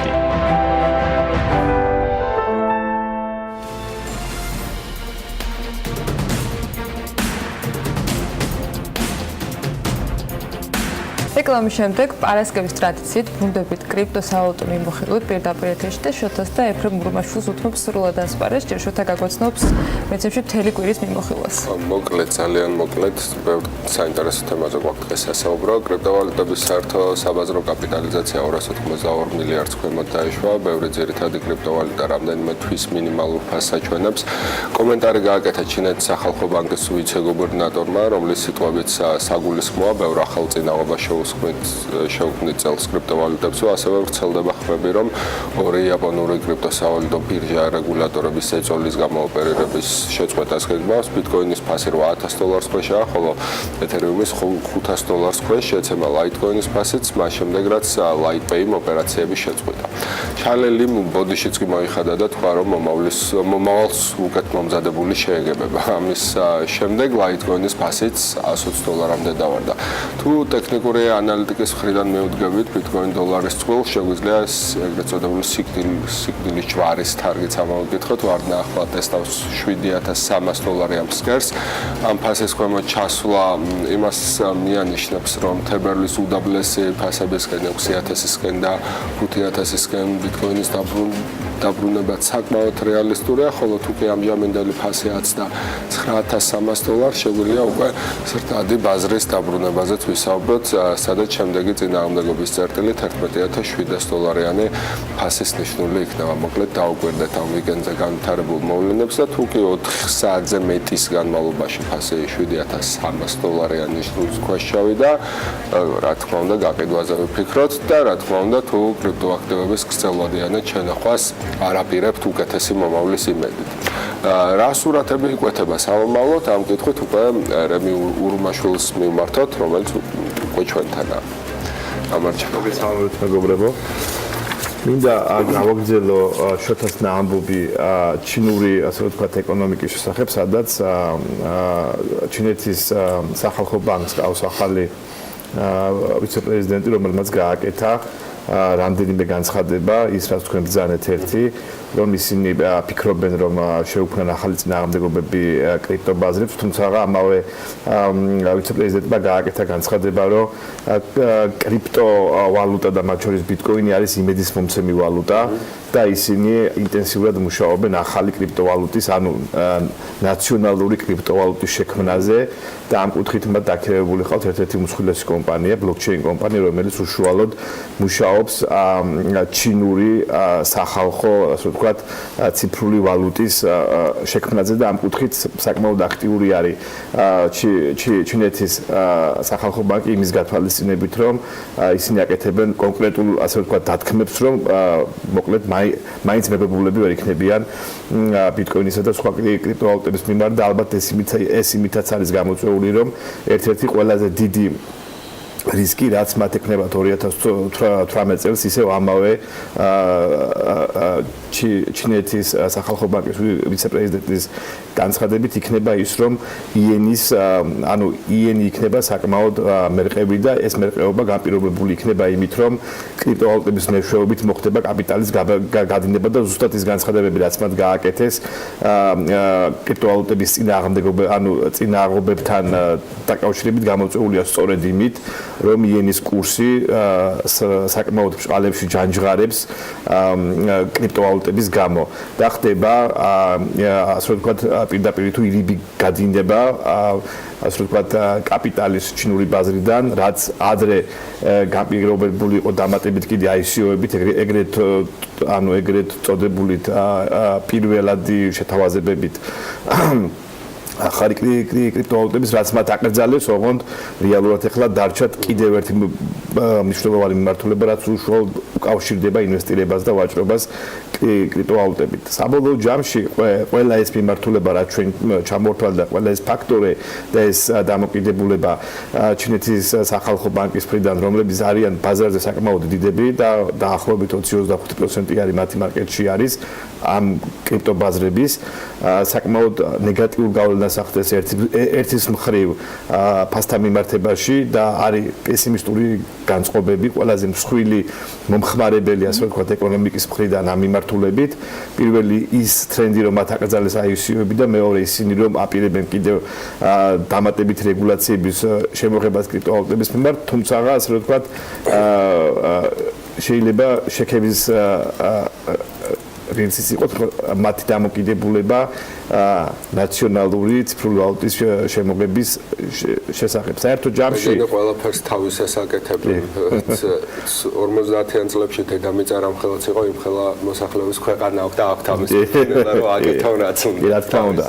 საბოლოო ჯამში იმის თქვა მინდა მე რომ საკმაოდ განმაპირობებელი არის ბიტკოინის ფასის და ზოგადად კრიპტოვალუტების ბაზრების განვითარება იმ მნიშვნელოვანი ქვეყნის მხრიდან რომელიც არის ჩინეთი და სამწუხაროდ ამ ეტაპზე ბჭყალებში დამაიმედებელი სიგნალები ნაკლებად ისმის უფრო რეგულაციების და უფრო წინაღობების ასე რომ ვთქვათ მიმართულებით მუშაობს როგორც ასე რომ ვთქვათ ჩინური ბაზრები ასევე თვითონ უშუალოდ სახელმწიფო რაც შეეხება მინდა ორი სიტყვით შევეხო ამერიკულ ბაზრებს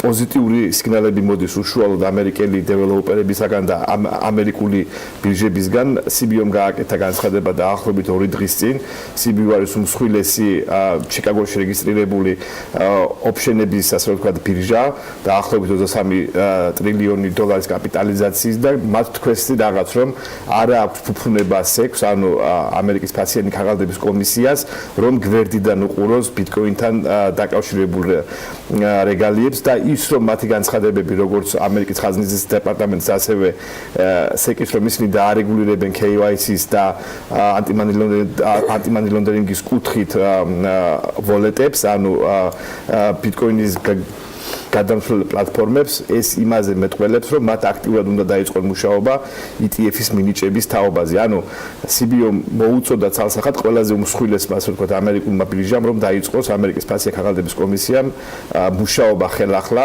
რაც მათ ვერ შეძლეს შარშან მაისის თვეში რომ მიენიჭებინათ ETF-ი ანუ თავისუფალ საგადამხდელო ინსტრუმენტის ასე ვთქვათ სტატუსი ბიტკოინისათვის და სხვა კრიპტოვალუტებისათვის დღეს ჩვენ გვაქვს სახეზე რომ ერთ-ერთი უმსხვილესი ამერიკული ბირჟა ოფიციალურად მოუწოდებს SEC-ს რომ არ გადგეს გვერდზე და დაიწყოს ამ პროცესის ასე ვთქვათ რეალურად ბიძგი შეიძლება გახდეს უკვე მთლიანი ერთ-ერთი პირველი ბანკი იყო ვინც ბიტკოინის ფიუჩერსებით ვაჭრობა დაიწყო ესეც აღსანიშნავია და აი ეს ფაქტი რომ ამათი ასე ვთქვათ კომერციული ინტერესიც იკვეთება იმაში რომ თუ ბიტკოინი ETF-ს მიიღებს ეს ხო არ უკარგავს ვალიდურობას CBO-ის წინადადებას SEC-ისადმი როგორ ვთქვათ მე მგონია რომ შეიძლება ნაწილობრივ ესეც იყოს იმის გათვალისწინებით რომ ჩვენ თუ დაუხვევთ რომ თუ ბიტკოინი მიიღებს ETF-ს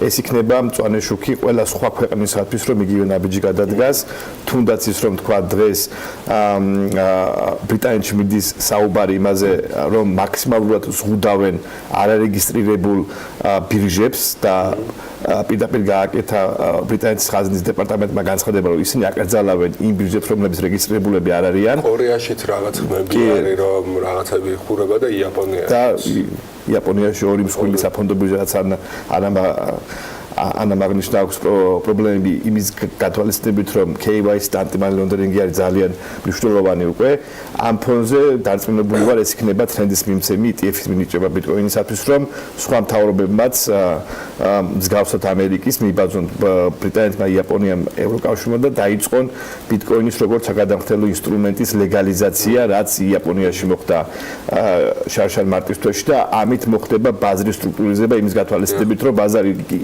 იქნება უფრო ცივილიზებული და იგი იმ თავისი და უფრო დაცული სტრუქტურული და უფრო მიმზიდველი ინსტიტუციური ინვესტორების მხრიდან იმის ფონზე ის რაც ხდება დღეს არის ჩანასახოვანი და ბუნებრივი იყო რომ არც ერთი ქვეყანა მათ შორის არც ევროპის ცენტრალური ბანკი არ იღებს პასუხისმგებლობას ბიტკოინის რეგულაციაზე ამის გათვალისწინებით ცხადი არის ბევრი ის ასე ვთქვათ ირიბი ელემენტები რომელიც ხელს უხსნის ამ ბაზრის ინსტიტუციონალურ განვითარებას და ეს ძალიან ხوار ზრდის რისკს მაგალითად ბიტკოინს უარი უთხრეს ETF-ზე თუ კი ესე იგი თანხმობა დიდ წარმატებასთან მიმავალი გზა უარი ხوار დაიწყებს გაყიდვების ძალიან დიდ ტალღას რომელსაც ვთქვათ კორექცია აღარ დაერქმევა საინტერესო კითხვა საკმაოდ მე ასე მგონია რომ იგივე დამოკიდებულება იყო ზუსტად შარშან მაისის თვეში, ეს იყო 8 მაისი, როცა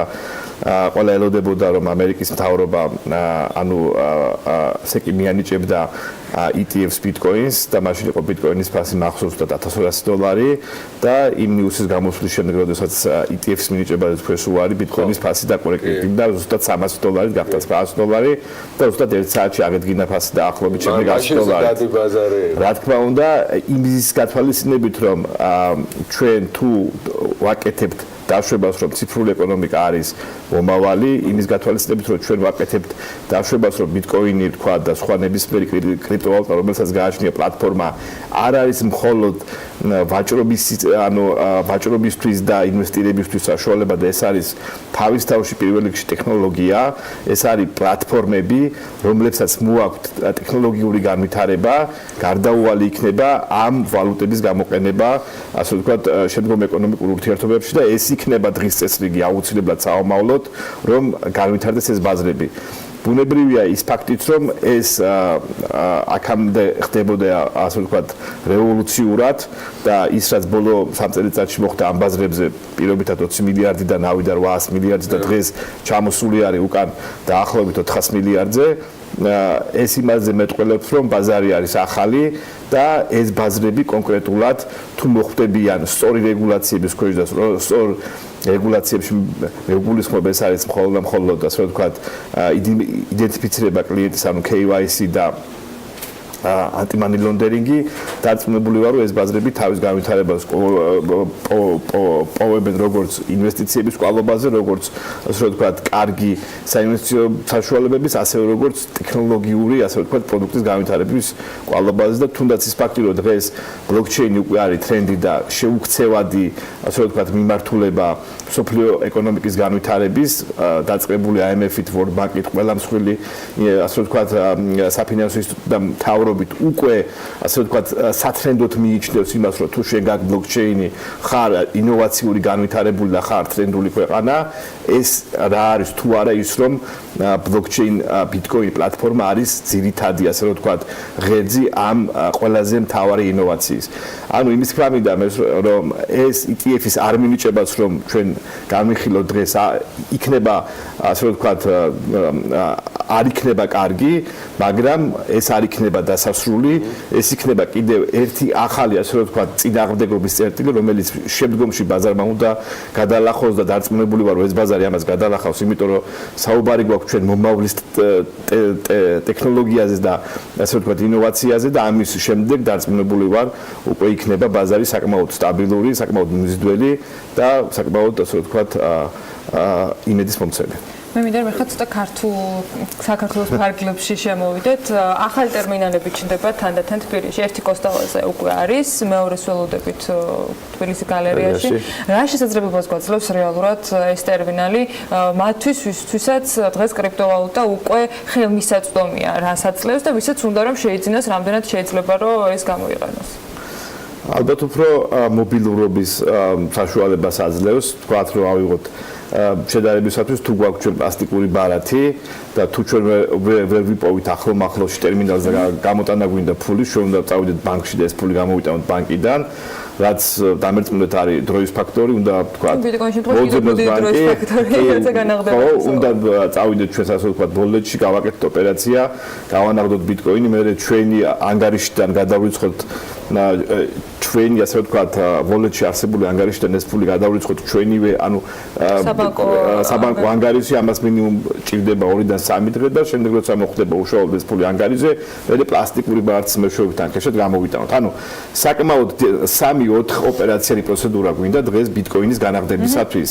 ბიტკოინ ბანკომატი გვაძლევს იმის საშუალებას, რომ ეს გავაკეთოთ ისე როგორც კეთდება პლასტიკური ბარათით ფულის განაღდება, ანუ დაახლოებით 1 წამში. ანუ ეს არის მობილურობის უფრო მეტი საშუალება, ვისაც ასე ვთქვათ ადაპტირებულია და იყენებს კრიპტოვალუტებს ამ შემთხვევაში ბიტკოინს. მე დარწმუნებული ვარ შემოგაკალდება, მიდიხარ ამ შემთხვევაში. მიდიხარ ჰეშადება აპარატზე, აპარატი გაზრდოს ფულს როგორც ვთქვათ, მიხვალ და ასე ვთქვათ პლასტიკური ბარათის მეშვეობით გამოვიდა. ეს არის უფრო მეტი მობილურობა და უფრო მეტი კომფორტი ბიტკოინ მომხმარებლებისთვის. ხო, აქ ინფორმაცია საკომისიოებთან დაკავშირებით რეალურად რამე სიმართლე გითხრათ ეს მოხდა გუშინ და ძალიან ახალი ამბავი არის. ამ ინფორმაციას აუცილებლად ჩვენ მოვიძიებთ და ჩვენს მაყურებელს აუცილებლად გადავცემთ ეს ესე ვთქვათ მნიშვნელოვანი რამ არის, როცა უკვე გვაქვს იმის ფუფუნება, რომ გვაქვს ბანკომატი, ბიტკოინ ბანკომატი თბილისში. და გადავახურდავებინებ ტურისტებს თვითონ. რა თქმა უნდა, ისეთი ნიშური თემა, როცა ჩამოდის ტურისტი საქართველოში და პირობითად სადმე მაგალითად გალერეაში ხდება ბიტკოინ ბანკომატს, ხო? ანუ ჩდება კითხვა, რომ ეს ქვეყანა არის ალბათ იმდენად ინოვაციური, რომ უკვე ბიტკოინ ბანკომატებიც უყენიათ. ხო, ანუ წარმოდგენას უქმნით ჩვენ, ანუ ჩვენს ქვეყანაზე, ჩვენი ქვეყნის ეკონომიკურ შესაძლებლობებზე იმ ადამიანებს, ვინც პირველად ხდებიან ამ ქვეყანაში და არის დამერწმუნეთ ისეთი კარგი, მაგარი, ტრენდული. და კიდევ ერთი საკითხი, იქიდან გამომდინარე, რომ ამ შემთხვევაში ბიტფირი ჯგუფი ძალიან აქტიურად თანამშრომლობდა საჯარო რეესტრთან არ შევხები მოვლენებს, რომელიც ამ ყველაფრის გარშემო ხდებოდა, ხელმძღვანელი შეიცვალა კონკრეტულად ამ ფაქტთან დაკავშირებით. ხომ არ გაქვთ ინფორმაცია, იქნება თუ არა რაიმე თანამშრომლობის გადახედვა ან პროცესის შეჩერება ან რაიმე ინფორმაციას ხვარფლობთ ამ შემთხვევაში? პირველ რიგში როგორც პერსონალურად, ასევე ჩვენი ჯგუფის სახელით მოუხადო მადლობა პაპუნა უგრეხელიძეს.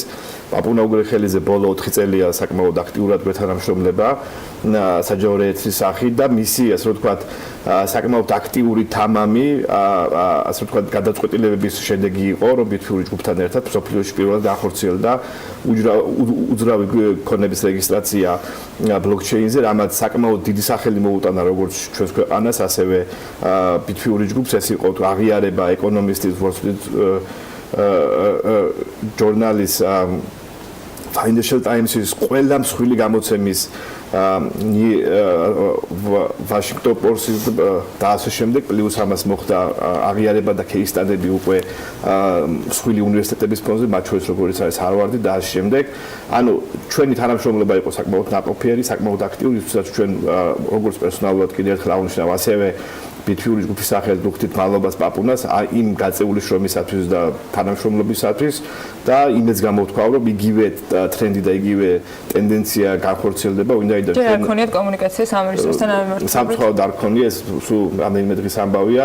ჩვენ როგორც მოგეხსენებათ, უკვე დაწყებული ქონდა smart კონტრაქტების პროექტი პაპუნასთან ერთად და დარწმუნებული ვარ, რომ საჯარო რეესტრი ამ კურსს განაგრძელებს, ვინაიდან ეს არის საკმაოდ ინოვაციური და საკმაოდ კარგი, ასე რომ ვთქვათ, ტრენდული დამოკიდებულება ახალი ამ ინოვაციური პროდუქტების მიმართ, რაც დარწმუნებული ვარ, კიდევ ერთხელ ამ პროექტების განხორციელების შემთხვევაში, როგორც არის smart კონტრაქტები, კიდევ ერთხელ მოხდება საქართველოს აღიარება საერთაშორისო ორგანიზაციების, ასე ვთქვათ, საერთაშორისო გამოცემების მიმართ, როგორც ყველაზე ტრენდული და ყველაზე ინოვაციური ქვეყნის მიმართ, რაც ძალიან მნიშვნელოვანია დამერწმუნებით ჩვენი ქვეყნის ეკონომიკური განვითარებისათვის და ამ ინოვაციურ რუკაზე დარჩენისათვის. ახალ ხელმძღვანელს იმედი მაქვს საქმიანი დილის სტუდიაში უმასპინძლობთ, სხვა დანარჩენთან დაკავშირებით უკვე სასამართლოს გადაწყვეტილებები არის პასუხისმგებელი და ამ საკითხს არ შევახებით. დიდი მადლობა. ისე აფარებდა მინისტრი ხელს, რომ ალბათ მის საქმესაც ასეთი გულმოდგინებით გააგრძელებს. ნუ ყოველ შემთხვევაში სასამართლო განიხილავს ამ საკითხს და მხოლოდ ამის შემდეგ ექნება კონკრეტული პასუხები. მადლობა სტუმრობისათვის. მადლობა თქვენ. ჩვენ საქმიანი დილას ამით ვასრულებთ. წინ გელოდებათ ქალების ნარატივი და რა თქმა უნდა ანალიტიკა ზუსტად სამზარენა კვანჭელაშვილთან ერთად ძალიან საინტერესო თემებით და სტუმრებით. ორ შაბათამდე გემშვიდობებით და ბედნიერ უქმეებს გისურვებთ.